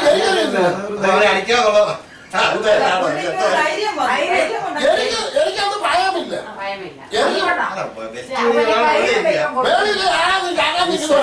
സെയിം തന്നെ എന്റെ അമ്മയുടെ ചേട്ടത്തിയുടെ ഭർത്താവ് ഇതുപോലെ ഭയന്ന് ഒരു വലിയ ഭയങ്കര ഭ്രാന്തനായിട്ടാണ് മാറിക്കഴിഞ്ഞപ്പോ ആ പുള്ളിയുടെ 2ാമത്തെ മോൻ ഇച്ചരേ ഉള്ളൂ. പിന്നെ മൂത്ത മോന് വലിയ തടിയനാ, പുള്ളിക്ക് ഭയങ്കര പേടിയാ, ബാക്കി എല്ലാവർക്കും പേടിയാ. ഇവ ഇച്ചിരി ഉള്ളേലും ഇവന് ഒറ്റ വാക്കിനകത്ത് എന്താ ഇരിക്കുന്നിടത്തിരിക്കും, പറയും ഇരിക്കാൻ പോ, ഇന്നാലും വരുന്നുണ്ടെന്ന് കണ്ടാൽ ആ പുള്ളിക്ക് പേടിയാ. രണ്ടാമത്തെ മോനെ ആള് ചെറുതാ, പക്ഷേ പുള്ളിയെ ഭയങ്കര പേടിയാ. നമുക്ക് പറയാൻ പറ്റുന്നത് ഒട്ടും പേടിയില്ല, പുള്ളി നേരെ അങ്ങ് ചെല്ലും. ഏത് ബഹളത്തിലും ഈ രണ്ടാമത്തെ അല്ല ചാടി അങ്ങ്. അത് എനിക്ക് ഇപ്പൊ ഈ കഴിഞ്ഞ ദിവസങ്ങളിൽ എനിക്ക് മനസ്സിലായത്. കാരണം അധികാരത്തെ പറ്റി പഠിച്ചപ്പോ, വചനത്തിലുള്ള അധികാരത്തെ പറ്റി, അത് നമ്മൾ അടുത്ത സെക്ഷനിൽ നമ്മൾ പോകുന്നുണ്ട്, ഇപ്പോഴല്ല, ഈ സൗദികൾ കഴിഞ്ഞതിന് ശേഷം അതിനുശേഷം അധികാരത്തെ പറ്റി പഠിപ്പിക്കുന്നുണ്ട്, അതോറിറ്റിയെ പറ്റി, അധികാരത്തെ പറ്റി പഠിപ്പിക്കുന്നുണ്ട്. നിങ്ങൾക്ക് അത് വ്യക്തമായിട്ട് മനസ്സിലാകും എന്താണ് നമുക്കുള്ള അധികാരമെന്ന്. എന്നാൽ അതിനെ പറ്റി പഠിച്ചപ്പോഴാണ് എനിക്ക് അന്ന് നടന്ന സംഭവത്തെ പറ്റി എനിക്ക് ഓർമ്മ വന്നത്. കാരണം നമുക്ക് തന്നേക്കുന്ന അധികാരം, ഇവിടെ യേശു തന്നേക്കുന്ന അധികാരം എന്തുവാ? വിശ്വസിക്കുന്നവരാൽ ഈ അടയാളങ്ങൾ നടക്കും. എന്തൊക്കെയാണ്? ഭൂതങ്ങളെ അപ്പൊ നിങ്ങളുടെ കൈ വെച്ചാൽ ആരുമോ യേശു കർത്താവ് പറഞ്ഞോ ഇല്ല, മരിച്ചു ഉയർത്തതിന് ശേഷമുള്ള നമുക്ക് സംഭവമാണ് ഈ സംഭാഷണം. അതും ഒന്നുകൂടെ വായിക്കാൻ മേലിൽ നിന്ന് വായിച്ചു. അതിന്റെ 9ാമത്തെ വാക്യം പോലും വായിച്ചു. ഇത് എപ്പോ നടന്ന സംഭവം ക്ലിയർ ചെയ്ത് പോകണം. ആഴ്ചവട്ടത്തിന്റെ 1-ാം നാൾ രാവിലെ വീർത്തെഴുന്നേറ്റിട്ട് താൻ 7 ഭൂതങ്ങളെ പുറത്താക്കിയിരുന്ന മക്കളക്കാരത്തെ മറിയയ്ക്ക് ആദ്യം പ്രത്യക്ഷനായി. അവൾ ചെന്ന് അവനോട് കൂടെ ഇരുന്നവരായി ദുഃഖിച്ചു കരഞ്ഞുകൊണ്ടിരിക്കുന്നവരോട് അറിയിച്ചു, അവർ ജീവനോടിരിക്കുന്നു. അപ്പൊ യേശു മരിച്ച് അടക്കപ്പെട്ട ഉയർത്ത് എഴുന്നേറ്റവനായി കടന്നു വന്ന ശേഷം നടക്കുന്ന സംഭവങ്ങളായി പറയുന്നത്. ഇനി ശ്രദ്ധിച്ചോ, ഇനി അതിന്റെ 16ാമത്തെ വാക്യം. പിന്നെ അവൻ അവരോട്, നിങ്ങൾ ഭൂലോകത്തിലൊക്കെയും പോയി സകല സൃഷ്ടികളോടും സുവിശേഷം പ്രസംഗിപ്പീൻ, വിശ്വസിക്കുകയും സ്നാനം ഏൽക്കുകയും ചെയ്യുന്നവൻ രക്ഷിക്കപ്പെടും. അപ്പൊ രക്ഷപ്പെടണമെന്നുണ്ടെങ്കിൽ എന്തോ ചെയ്യണം? വിശ്വസിക്കണം, സ്നാനപ്പെടണം. വിശ്വസിക്കണം, സ്നാനപ്പെടണം. ഇത് വിശ്വസിക്കാൻ പറയാ സ്നാനപ്പെടണ്ടായോ? യേശു കർത്താവ് പറഞ്ഞത് ഏതായാലും നീ ചെയ്ത് പറ്റുകയുള്ളൂ. സ്വർഗത്തിൽ പോകണം ആഗ്രഹം ഉണ്ടെങ്കിൽ നീ ചെയ്ത് പറ്റുകയുള്ളൂ. നിനക്ക് മനസ്സുണ്ടെങ്കിൽ നിനക്ക് ഈ വനം ഭക്ഷിക്കാതിരിക്കുകയോ ചെയ്യാം. ഭക്ഷിച്ചാൽ നീ മരിക്കും. ഭക്ഷിച്ചാൽ നീ മരിക്കും. ഭക്ഷിക്കാതിരുന്നാൽ നിനക്ക് ഈ ഏതെങ്കിലും പാർക്കാം. നിനക്ക് ഏതാ വേണ്ട? ചോയ്സ് ആർക്കുള്ളതാ? നിനക്കുള്ളതാ, വ്യക്തിക്കുള്ളതാ ചോയ്സ്, സമൂഹത്തിനുള്ളതല്ല.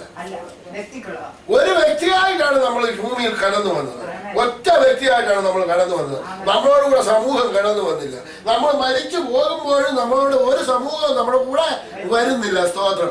നമ്മൾ ഒറ്റയ്ക്കാണ് വന്നത്, ഒറ്റയ്ക്കാണ് ജീവിക്കുന്നത്, ഒറ്റയ്ക്കാണ് മരിക്കുന്നത്. ഇത് വ്യക്തിപരമായിട്ടുള്ള വിഷയമാണ്. വിശ്വസിക്കുകയും സ്നാനമേൽക്കുകയും ചെയ്യുന്നവൻ നീ രക്ഷിക്കപ്പെടും. പിന്നെ അടുത്തത്, വിശ്വസിക്കാത്തവൻ ശിക്ഷാവിധിയിൽ. അപ്പൊ സുവിശേഷം പറഞ്ഞ് വിശ്വസിച്ചില്ലെന്നുണ്ടെങ്കിൽ, കേട്ട് അനുസരിച്ചില്ല എന്നുണ്ടെങ്കിൽ നീ ശിക്ഷാവിധിയിൽ അകപ്പെടും. യെശയ്യാവിന്റെ 1-ാം അധ്യായം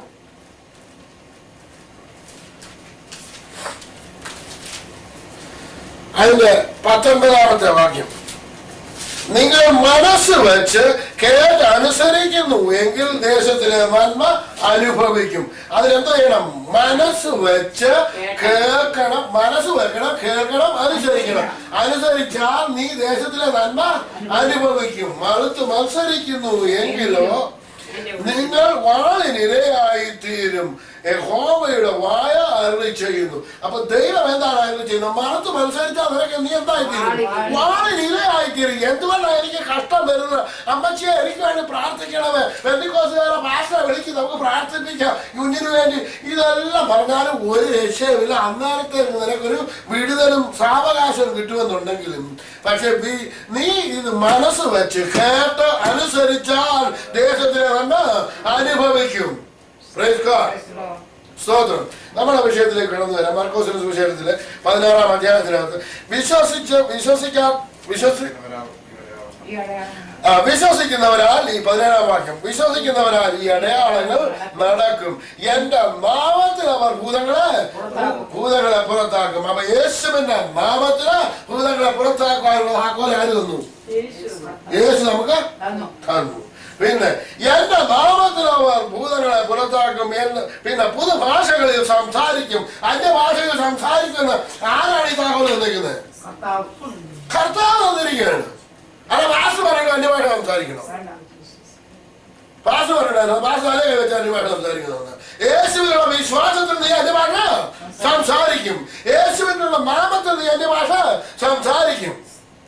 പിന്നെ അടുത്തത് പൊതുവാഴകൾ സംസാരിക്കും, സർപ്പങ്ങളെ പിടിച്ചെടുക്കും, മരണകരമായ യാതൊന്ന് പിടിച്ചാൽ അവർക്ക് ഹാനി വരികയില്ല, രോഗികളുടെ മേൽ കൈവച്ചാൽ അവർക്ക് സൗഖ്യം വരും. യേശു പറഞ്ഞാൽ എന്റെ ആണിപ്പഴുതുള്ള കാര്യം ഞാൻ കൊണ്ടുവന്ന് അവരുടെ മേൽ വെക്കാമെന്ന് പറഞ്ഞു. അപ്പൊ നമ്മൾ പറയുന്നതാണ്, യേശുവെ ഇത് എന്നെ കൊണ്ട് പറ്റത്തില്ല, നീ വന്ന് ഇത് വേണമെന്നുണ്ടെങ്കിൽ സൗഖ്യമാക്കണം. ഈ വിഷയം, ഇത് പ്രശ്നം. അപ്പൊ ആരോടാണ് നമ്മൾ ഓർഡർ കൊടുക്കുന്നത്?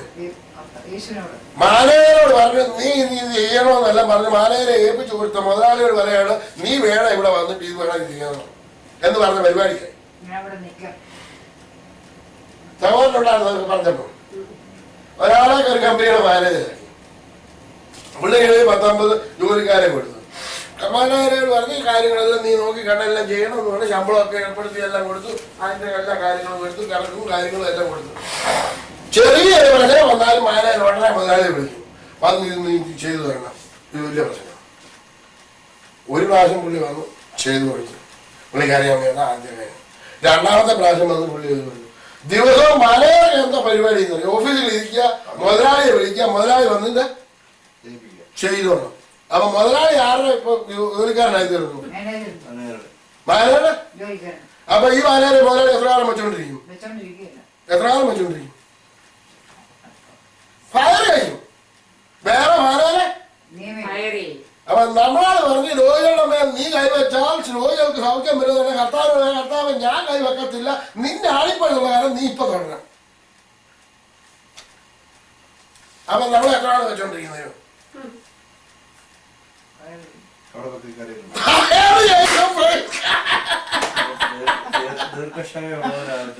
ദീർഘക്ഷമയുള്ളവരോട് ദൈവം ക്ഷമിച്ചു വിടുകയാണ്. ഇവർക്ക് അറിവ്, അതുകൊണ്ടാണ് പറയുന്നത് ദൈവത്തെ കുറിച്ചുള്ള പരിജ്ഞാനം നമ്മൾ പ്രാപിക്കണം. ഈ താക്കോൽ ആരൊക്കെയാണ് തന്നിരിക്കുന്നത്? നമുക്ക് തന്നിരിക്കുകയാണ്. നിങ്ങൾ ഭൂമിയിൽ കേട്ടുന്നത് സ്വർഗത്തിൽ കേട്ടപ്പെട്ടിരിക്കും, നിങ്ങൾ ഭൂമിയിൽ അഴിക്കുന്നത് സ്വർഗത്തിൽ അഴിഞ്ഞിരിക്കും. താക്കോൽ ആരെ തന്നിരിക്കുക? അപ്പൊ കർത്താവ് സൗഖ്യമാക്കണമെന്ന് പ്രാർത്ഥിക്കണോ? എന്തോ പ്രാർത്ഥിക്കണം? യേശുവിന്റെ നാമത്തിൽ സൗഖ്യമാകുവാൻ ഞാൻ നിന്നോട് കൽപ്പിക്കുന്നു എന്ന് ആരോട് പറയണം? കിടക്കുന്ന രോഗിയോട് പറയണം. അതിനുള്ള അധികാരം ആർക്ക് തന്നിട്ടുണ്ട്? യേശുവിന്റെ നാമത്തിലുള്ള അധികാരം നമുക്ക് തന്നിട്ടുണ്ട്. സ്വർഗരാജ്യത്തിന്റെ താക്കോൽ ആർക്ക് തന്നിരിക്കുന്നു? എനിക്ക് തന്നിരിക്കുന്നു. സ്വർഗരാജ്യത്തിന്റെ താക്കോൽ എനിക്ക് തന്നിരിക്കുകയാണ്. സ്തോത്രം. സ്തോത്രം. ഒരുപാട് അധികാരം തന്നിരിക്കുന്നത്, വലിയ അധികാരം തന്നിരിക്കുന്നു. രോഗികളെ സൗഖ്യമാകാൻ പിന്നെന്ത് സൗഖ്യമാകാതെ? ഇത് വലിയ പ്രശ്നമാണ്. ഇനി ആ പ്രശ്നം ഇത്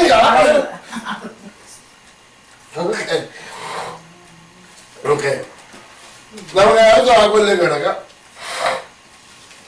ഇനി മേഖലയായിട്ടുള്ള താക്കോലിലേക്ക് കിടക്കാൻ പോവാണ്. മലാഖി പ്രവചനം 3-ാം അധ്യായം 6-ാമത്തെ വാക്യം എന്ന് വായിച്ചു.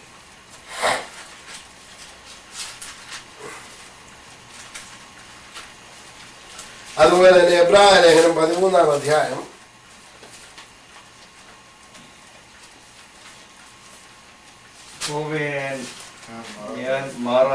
യഹോവയായ ഞാൻ മാറാത്തവൻ. അതുകൊണ്ട് യാക്കോബിന്റെ പുത്രന്മാരെ നിങ്ങൾ മുടിഞ്ഞു പോകാതിരിക്കുന്നു. യഹോവയായ ഞാൻ മാറാത്തവൻ. അതുകൊണ്ട് യാക്കോബിന്റെ പുത്രന്മാരെ നിങ്ങൾ മുടിഞ്ഞു പോകാൻ. നമ്മൾ മുടിഞ്ഞു പോകാതിരിക്കുന്നത് അവൻ മാറാത്തവനായതുകൊണ്ടാണ്. സ്തോത്രം. ഇനിയും എബ്രായ ലേഖനം 13-ന്റെ 8-ാമത്തെ വാക്യം എന്ന് വായിച്ചാൽ, യേശു ക്രിസ്തു ഇന്നലെയും ഇന്നും എന്നേക്കും അനന്യൻ. യേശു ക്രിസ്തു ഇന്നലെയും ഇന്നും എന്നേക്കും അരണ്യൻ. ഈ താക്കോല് നമ്മൾ എപ്പോഴും സൂക്ഷിക്കേണ്ടതാണ്. എന്താണ് അതിന്റെ താക്കോല്? ഇന്നലെയും ഇന്നും എന്നേക്കും. അവൻ ഇന്നലെ അവൻ രോഗസൗഖ്യം തന്നു, ഇന്നും തരും, നാളെയും തരും. അവൻ ഇന്നത്തെ കിട്ടിയ സൗഖ്യം ഇന്ന് നമ്മൾ കേട്ട ഒരു വചനം ശ്രദ്ധിച്ചാൽ നമുക്ക് മനസ്സിലാകും. അത്ഭുതങ്ങൾ കണ്ട് കുറച്ചുപേര് പുറപ്പെട്ടു. അവരെല്ലാം എവിടെ പെട്ടുപോയി? മരുഭൂമിയിൽ പട്ടുപോയി.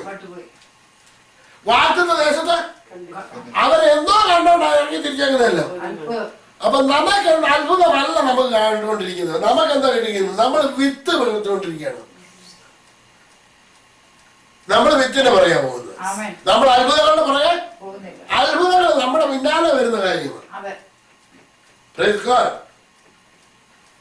സ്തോത്രം. അപ്പൊ ഇവിടെ യേശു ക്രിസ്തു ഇന്നലെയും എന്നും എന്നേക്കും അനന്യൻ. ഇനി എബ്രായലേഖനം 11 മലാഖി പ്രവചനം മാറ്റരുത്, അത് അവിടെയാണ് വരാൻ പോകുന്നത്. ഇതിനെ ക്ലിയർ ചെയ്തിട്ട് അങ്ങോട്ട് പോകാൻ പറ്റത്തുള്ളൂ. എബ്രായലേഖനം 11 6 വാക്യം ഒന്ന് വായിച്ചു.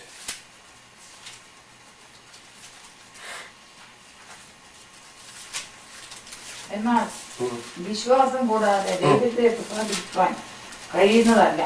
വിശ്വാസം കൂടാതെ ദൈവത്തെ പ്രസാദിപ്പിക്കാൻ കഴിയുന്നതല്ല. ദൈവത്തിന്റെ അടുക്കൽ വരുന്നവൻ ദൈവമുണ്ടോ എന്നും തന്നെ അന്വേഷിക്കുന്നവർക്ക് പ്രതിഫലം കൊടുക്കുന്നു എന്നും വിശ്വസിക്കേണ്ടത് അല്ലോ. അപ്പൊ ദൈവത്തെ പ്രസാദിപ്പിക്കേണ്ടത് എങ്ങനെയാ? വിശ്വാസത്താൽ. എവിടെ നിന്നാണ് ആദാമിനെ ഇറങ്ങി വിട്ടത്? അവിശ്വാസം കാരണം അവരെ ഇറങ്ങി പോകേണ്ടതായിട്ട് വന്നു. അവിശ്വാസം കാരണം ഇസ്രായേലിൽ നിന്ന് പുറപ്പെട്ട ഈ 6 ലക്ഷത്തിൽ പറഞ്ഞ ജനം മരുഭൂമിയിൽ പട്ടുപോയി. അവിശ്വാസം കാരണം ഇവർക്കാർക്കും കനാൻ ദേശത്ത് എത്തുവാൻ സാധിച്ചില്ല. എന്റെ നീതിമാൻ വിശ്വാസത്താൽ ജീവിക്കും.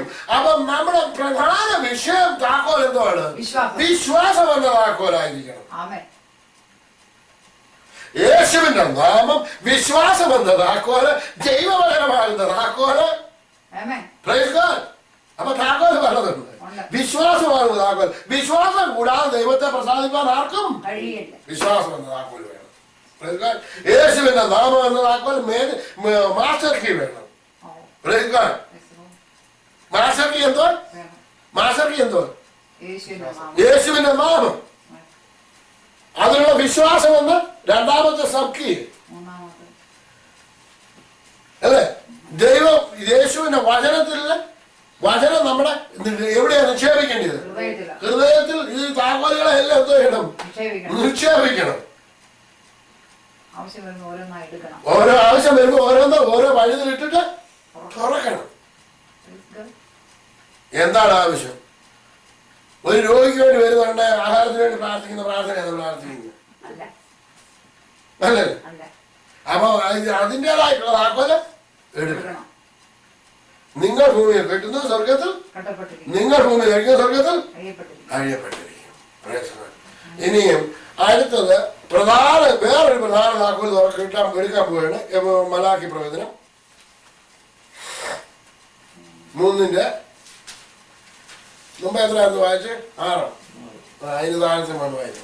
നിങ്ങളുടെ പിതാക്കന്മാരുടെ കാലം മുതൽ നിങ്ങൾ എന്റെ ചട്ടങ്ങളെ പ്രമാണിക്കാതെ തെറ്റി നടന്നിരുന്നു. അപ്പൊ ഇസ്രായേൽ മക്കളോട് വരെയാണ്. നമ്മള് ഒരു കാര്യം ഓർത്തിരിക്കണം, നമ്മൾ ആരോടാ ചേർന്നേക്കുന്നത്? നമ്മൾ ഇസ്രായേൽ പൗരതയുടെ സംബന്ധമുള്ളവരാണോ? അല്ല. നമ്മളിപ്പോ ഇസ്രായേൽ സംബന്ധമുള്ള ആയിരുന്നു. ഇപ്പോൾ നമ്മൾ ഇസ്രായേൽ പൗരതയുടെ സംബന്ധമുള്ളവരാണ്.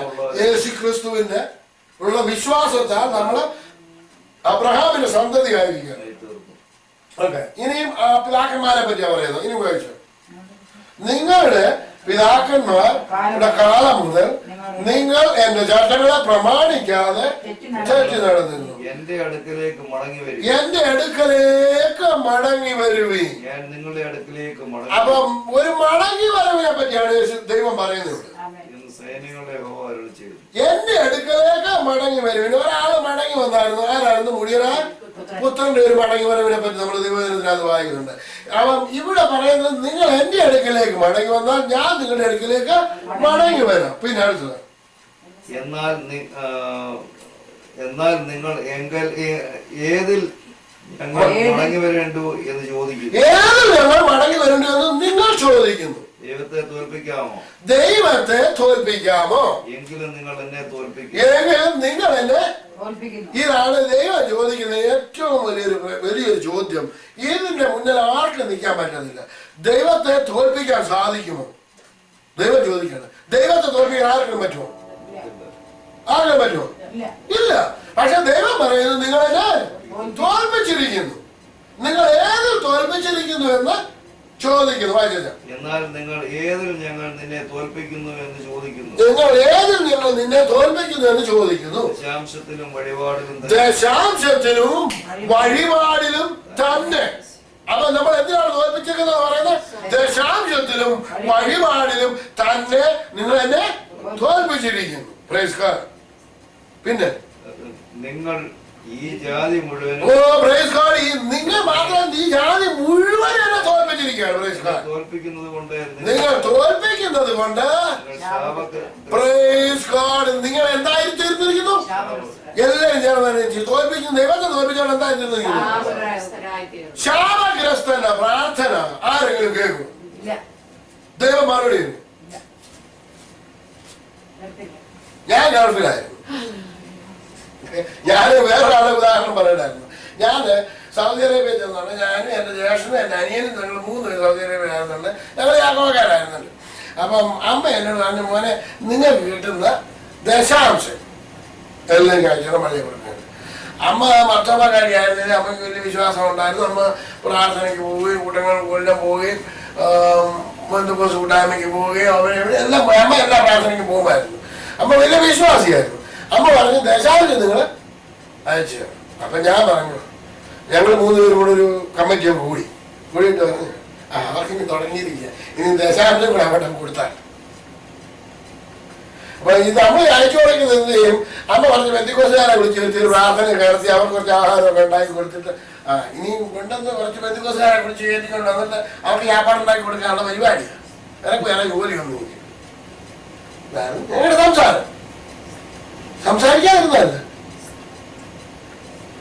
എന്നിട്ട് എന്തോ ചെയ്യുന്നു? അധ്വാനിച്ചു, ഉണ്ടാക്കി, ദശാംശം ഒന്നും. എന്നിട്ട് എന്ത് ചെയ്യും? അധ്വാനിക്കാതെ എന്ത് ചെയ്യും? ശാപഗ്രസ്തനായിരിക്കുകയാണ്. ശാപഗ്രസ്തൻ ന്യായമായിട്ടല്ലാതെ സമ്പാദിക്കുന്നവൻ താൻ ഇടാത്ത മുട്ട ഒരുങ്ങിയിരിക്കുന്ന കുത്തിരി പക്ഷിയെ പോലെ ആകുന്നു. അവന്റെ മധ്യായുസിൽ അത് അവനെ വിട്ടുപോകും. ഒടുക്കം അവൻ ഭോഷനായി ഇരിക്കും. അവ ഈ ദശാംശം കൊടുക്കാതെ ദൈവത്തിന് കൊടുക്കാതെ ദൈവത്തെ കളിപ്പിച്ച് ശാപഗ്രസ്തനായിട്ടിരിക്കുന്നവർ എന്തായി തീരും? ശാപഗ്രസ്തന്റെ പ്രാർത്ഥന ആര് കേൾക്കുന്നു? ദൈവം കേൾക്കുന്നില്ല. അപ്പോൾ ഈ ശാപഗ്രസ്തനായിരിക്കണം യേശുവിന്റെ നാമത്തിൽ ഞാൻ നിന്റെ രോഗം സൗഖ്യമാകുന്നു എന്ന് പറഞ്ഞാൽ സൗഖ്യമാകുമോ? അപ്പൊ താക്കോൽ എവിടെ ഇരിക്കുന്നത്? സ്വർഗരാജ്യത്തിൽ താക്കോൽ എവിടെ ഇരിക്കുന്നത്? സ്വർഗരാജ്യത്തിൽ താക്കോൽ എവിടെയാ ഇരിക്കുന്നത്? നമ്മുടെ കയ്യിലായിരിക്കുന്നത്. ദൈവത്തിലേക്കാണ് ഇരിക്കുന്നത്. സ്വർഗരാജ്യത്തിൽ താക്കോൽ ആരെ നമ്മൾ എന്റെ കയ്യിലായിരിക്കും. നമ്മുടെ കൈ തന്നിട്ടില്ല, എന്റെ കയ്യിൽ ഇരിക്കുക. ശാപഗ്രസ്തനായിട്ട് ഇരിക്കുക. ഞാൻ ശാപഗ്രസ്തൻ മാറണമെന്നുണ്ടെങ്കിൽ ഞാൻ എന്ത് ചെയ്യണം? അത് ഒഴിയണം. അപ്പൊ ദശാംശവും വഴിപാടിലും നമ്മൾ ശാപഗ്രസ്തനായിട്ടിരുന്നാൽ നമ്മുടെ പ്രാർത്ഥന ആര് കേൾക്കുന്നില്ല? ദൈവം കേൾക്കുന്നില്ല എന്നുണ്ടെങ്കിൽ നമ്മൾ പ്രാർത്ഥിച്ചാൽ ഏത് രോഗി സൗഖ്യമാകും? ഏത് ഭൂതം വിട്ടുപോകും? അപ്പൊ സ്വർഗരാജ്യത്തിന്റെ താക്കോൽ ആരുടെ ഇരിക്കുന്നത്? എന്റെ കയ്യിലിരിക്കാം. സ്വർഗരാജ്യത്തിന്റെ താക്കോൽ പത്രോസിന്റെ സ്വർഗരാജ്യത്തിന്റെ താക്കോൽ ഞാൻ നിനക്ക് തന്നിരിക്കുന്നു. ഇപ്പൊ സ്വർഗരാജ്യം താക്കോൽ ആരുടെ ഇരിക്കുന്നു?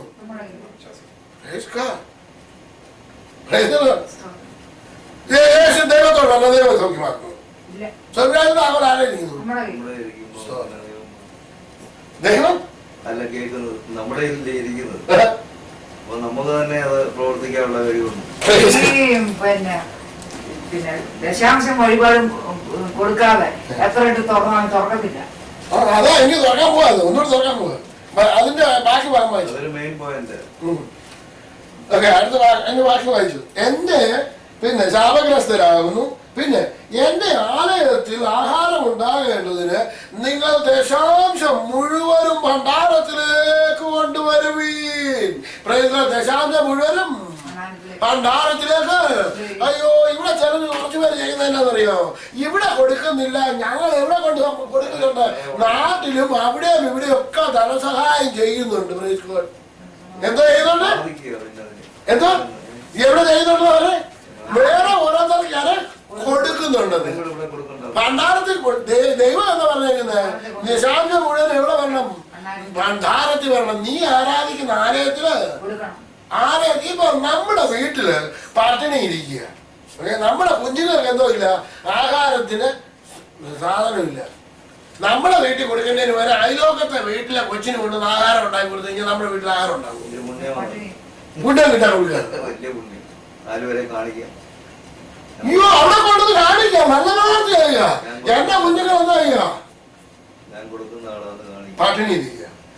അതിന്റെ ആലയത്തിൽ ആഹാരം ഉണ്ടാകേണ്ടതിന് നീ എന്റെ ദശാംശം മുഴുവനും ഭണ്ഡാരത്തിൽ ഇത് കൊണ്ടുവരായിരുന്നു. ഞാൻ ആര് പറഞ്ഞു? ഇപ്പൊ 10 ദശാംശം നമ്മൾ 10 കൊടുത്തു. പിന്നെ നമ്മുടെ ചെലവിന് നമ്മളെ വീട്ടിലിരിക്കുന്ന ബാക്കി പൈസനെ നമ്മുടെ ഉപകാരം ചെയ്യാൻ പറ്റുമല്ലോ. വഴിപാടാണ്, അത് നമുക്ക് കൊടുക്കാം. അത് വഴിപാട് നമ്മള് കൊടുക്കുന്നതിനെ പറ്റി ഒരു വാക്യം ഒന്ന് എടുത്ത് വായിച്ചു. ലൂക്കോസിന് 6:37 എടുത്ത് വായിച്ചു.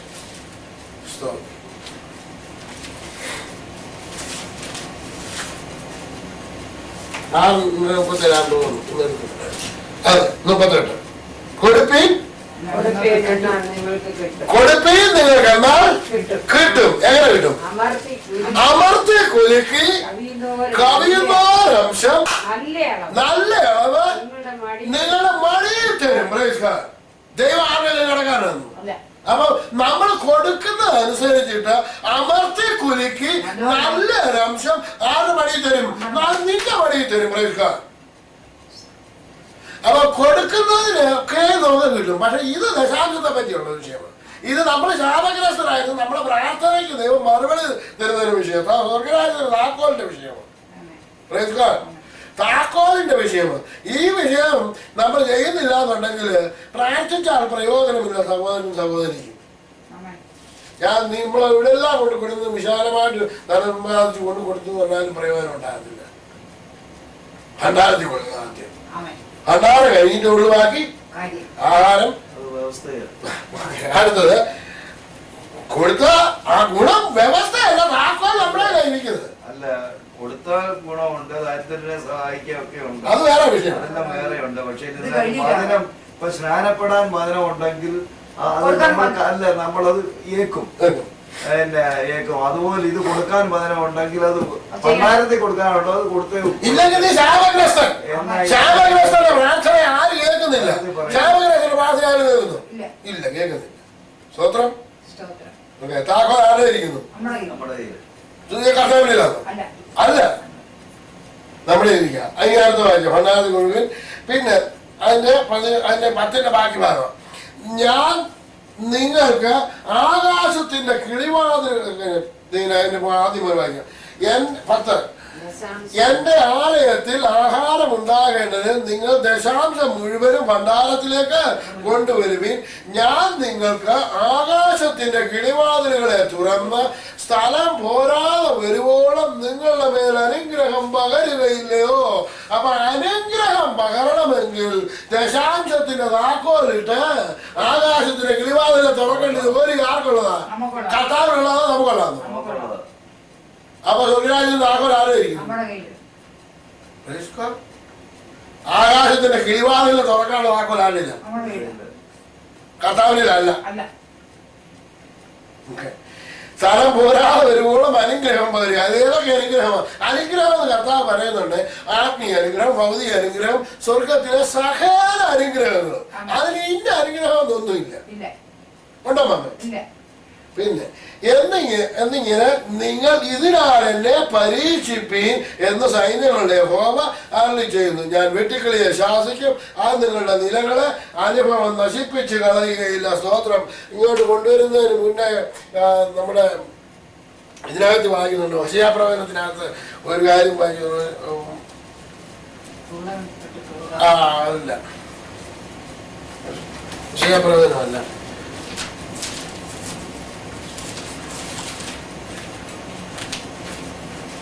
എടുത്തോട്ടോ.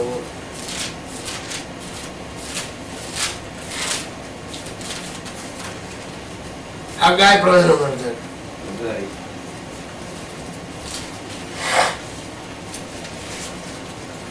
അതിന് 1:9 മുതൽ നിങ്ങൾ അറിയാൻ കിട്ടുമെന്ന് കാത്തിരുന്നു, അത് എന്നാൽ അത് അല്പമായി തീർന്നു. നിങ്ങൾ അത് വീട്ടിൽ കൊണ്ടുവന്നു, ഞാനും അത് ഊതിക്കളഞ്ഞു. അത് എന്തുകൊണ്ട്? എന്റെ ആലയം ശൂന്യമായിരിക്കുകയും നിങ്ങൾ ഓരോരുത്തരും താൻ്റെ വീട്ടിലേക്ക് ഓടുകയും ചെയ്യുന്നത് കൊണ്ട് തന്നെ എന്ന് സൈന്യങ്ങളുടെ യഹോവ അരുളി ചെയ്യുന്നു. അതുകൊണ്ട് നിങ്ങൾ നിമിത്തം ആകാശം മഞ്ഞ് പെയ്യാതെ അടഞ്ഞിരിക്കുന്നു, ഭൂമി അനുഭവം തരുന്നതുമില്ല. ആരുടെ നിമിത്തം ഭൂമി അനുഭവം തരാത്തത്? പ്രാർത്ഥനയുടെ കുറവാണോ?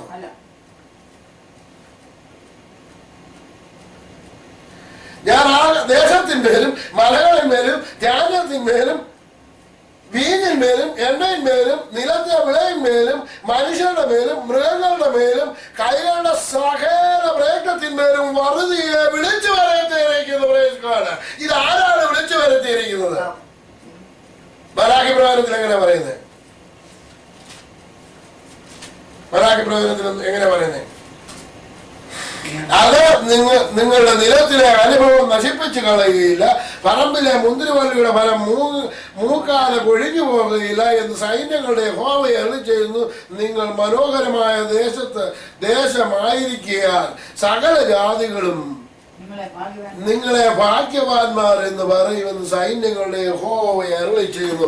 അപ്പം നമ്മൾ ഭാഗ്യവാന്മാരും ഭാഗ്യവാദികളും ആയി തീരണമെന്നുണ്ടെങ്കിൽ ദശാംശം മുഴുവനും ആളുടെ ഭണ്ഡാരത്തിൽ ചെല്ലണം, അവന്റെ ആലയത്തിൽ ഭണ്ഡാരത്തിൽ ചെല്ലണം. അപ്പൊ സ്വർഗരാജ്യത്തിന്റെ ഒരു കിളിവാതിലിന്റെ താക്കോൽ, അനുഗ്രഹത്തിന്റെ കിളിവാതിലിന്റെ താക്കോൽ ഇതാരിലിരിക്കുന്നു നമ്മുടെ. ഈ താക്കോൽ സ്വർഗരാജ്യത്തിന്റെ താക്കോൽ ഞാൻ നിനക്ക് തന്നിരിക്കുന്നു. നിങ്ങൾ കെട്ടുന്നത് സ്വർഗത്തിൽ. അപ്പൊ ഇവിടെ നമ്മൾ കെട്ടുമ്പോ എവിടെ കെട്ടപ്പെട്ടിരിക്കും വെച്ചാൽ സ്വർഗത്തിന് സ്വർഗം അഴിയും, അല്ലയോ? നമ്മളിവിടെ അഴിച്ചാൽ സ്വർഗം. ഇപ്പൊ നമ്മളിവിടെ ദശാംശം കൊടുക്കാതിരുന്നാൽ അവിടെ അവിടെ കെട്ടപ്പെട്ടു, അവിടെ കിളിവാതിൽ അടഞ്ഞിരിക്കും. ഇവിടെ അഴിച്ചാൽ അവിടെ അഴിയും. അപ്പൊ സ്വർഗരാജ്യം താക്കോൽ ആരുടെ ഇരിക്കുന്നു? അപ്പൊ അനുഗ്രഹത്തിന്റെ താക്കോൽ ആടയിലായിരിക്കുന്നത്, ആടയിലാണ് വന്നിരിക്കുന്നത് പറഞ്ഞു. സ്തോത്രം. അപ്പം ഒരുപാട് താക്കോലിനെ പറ്റി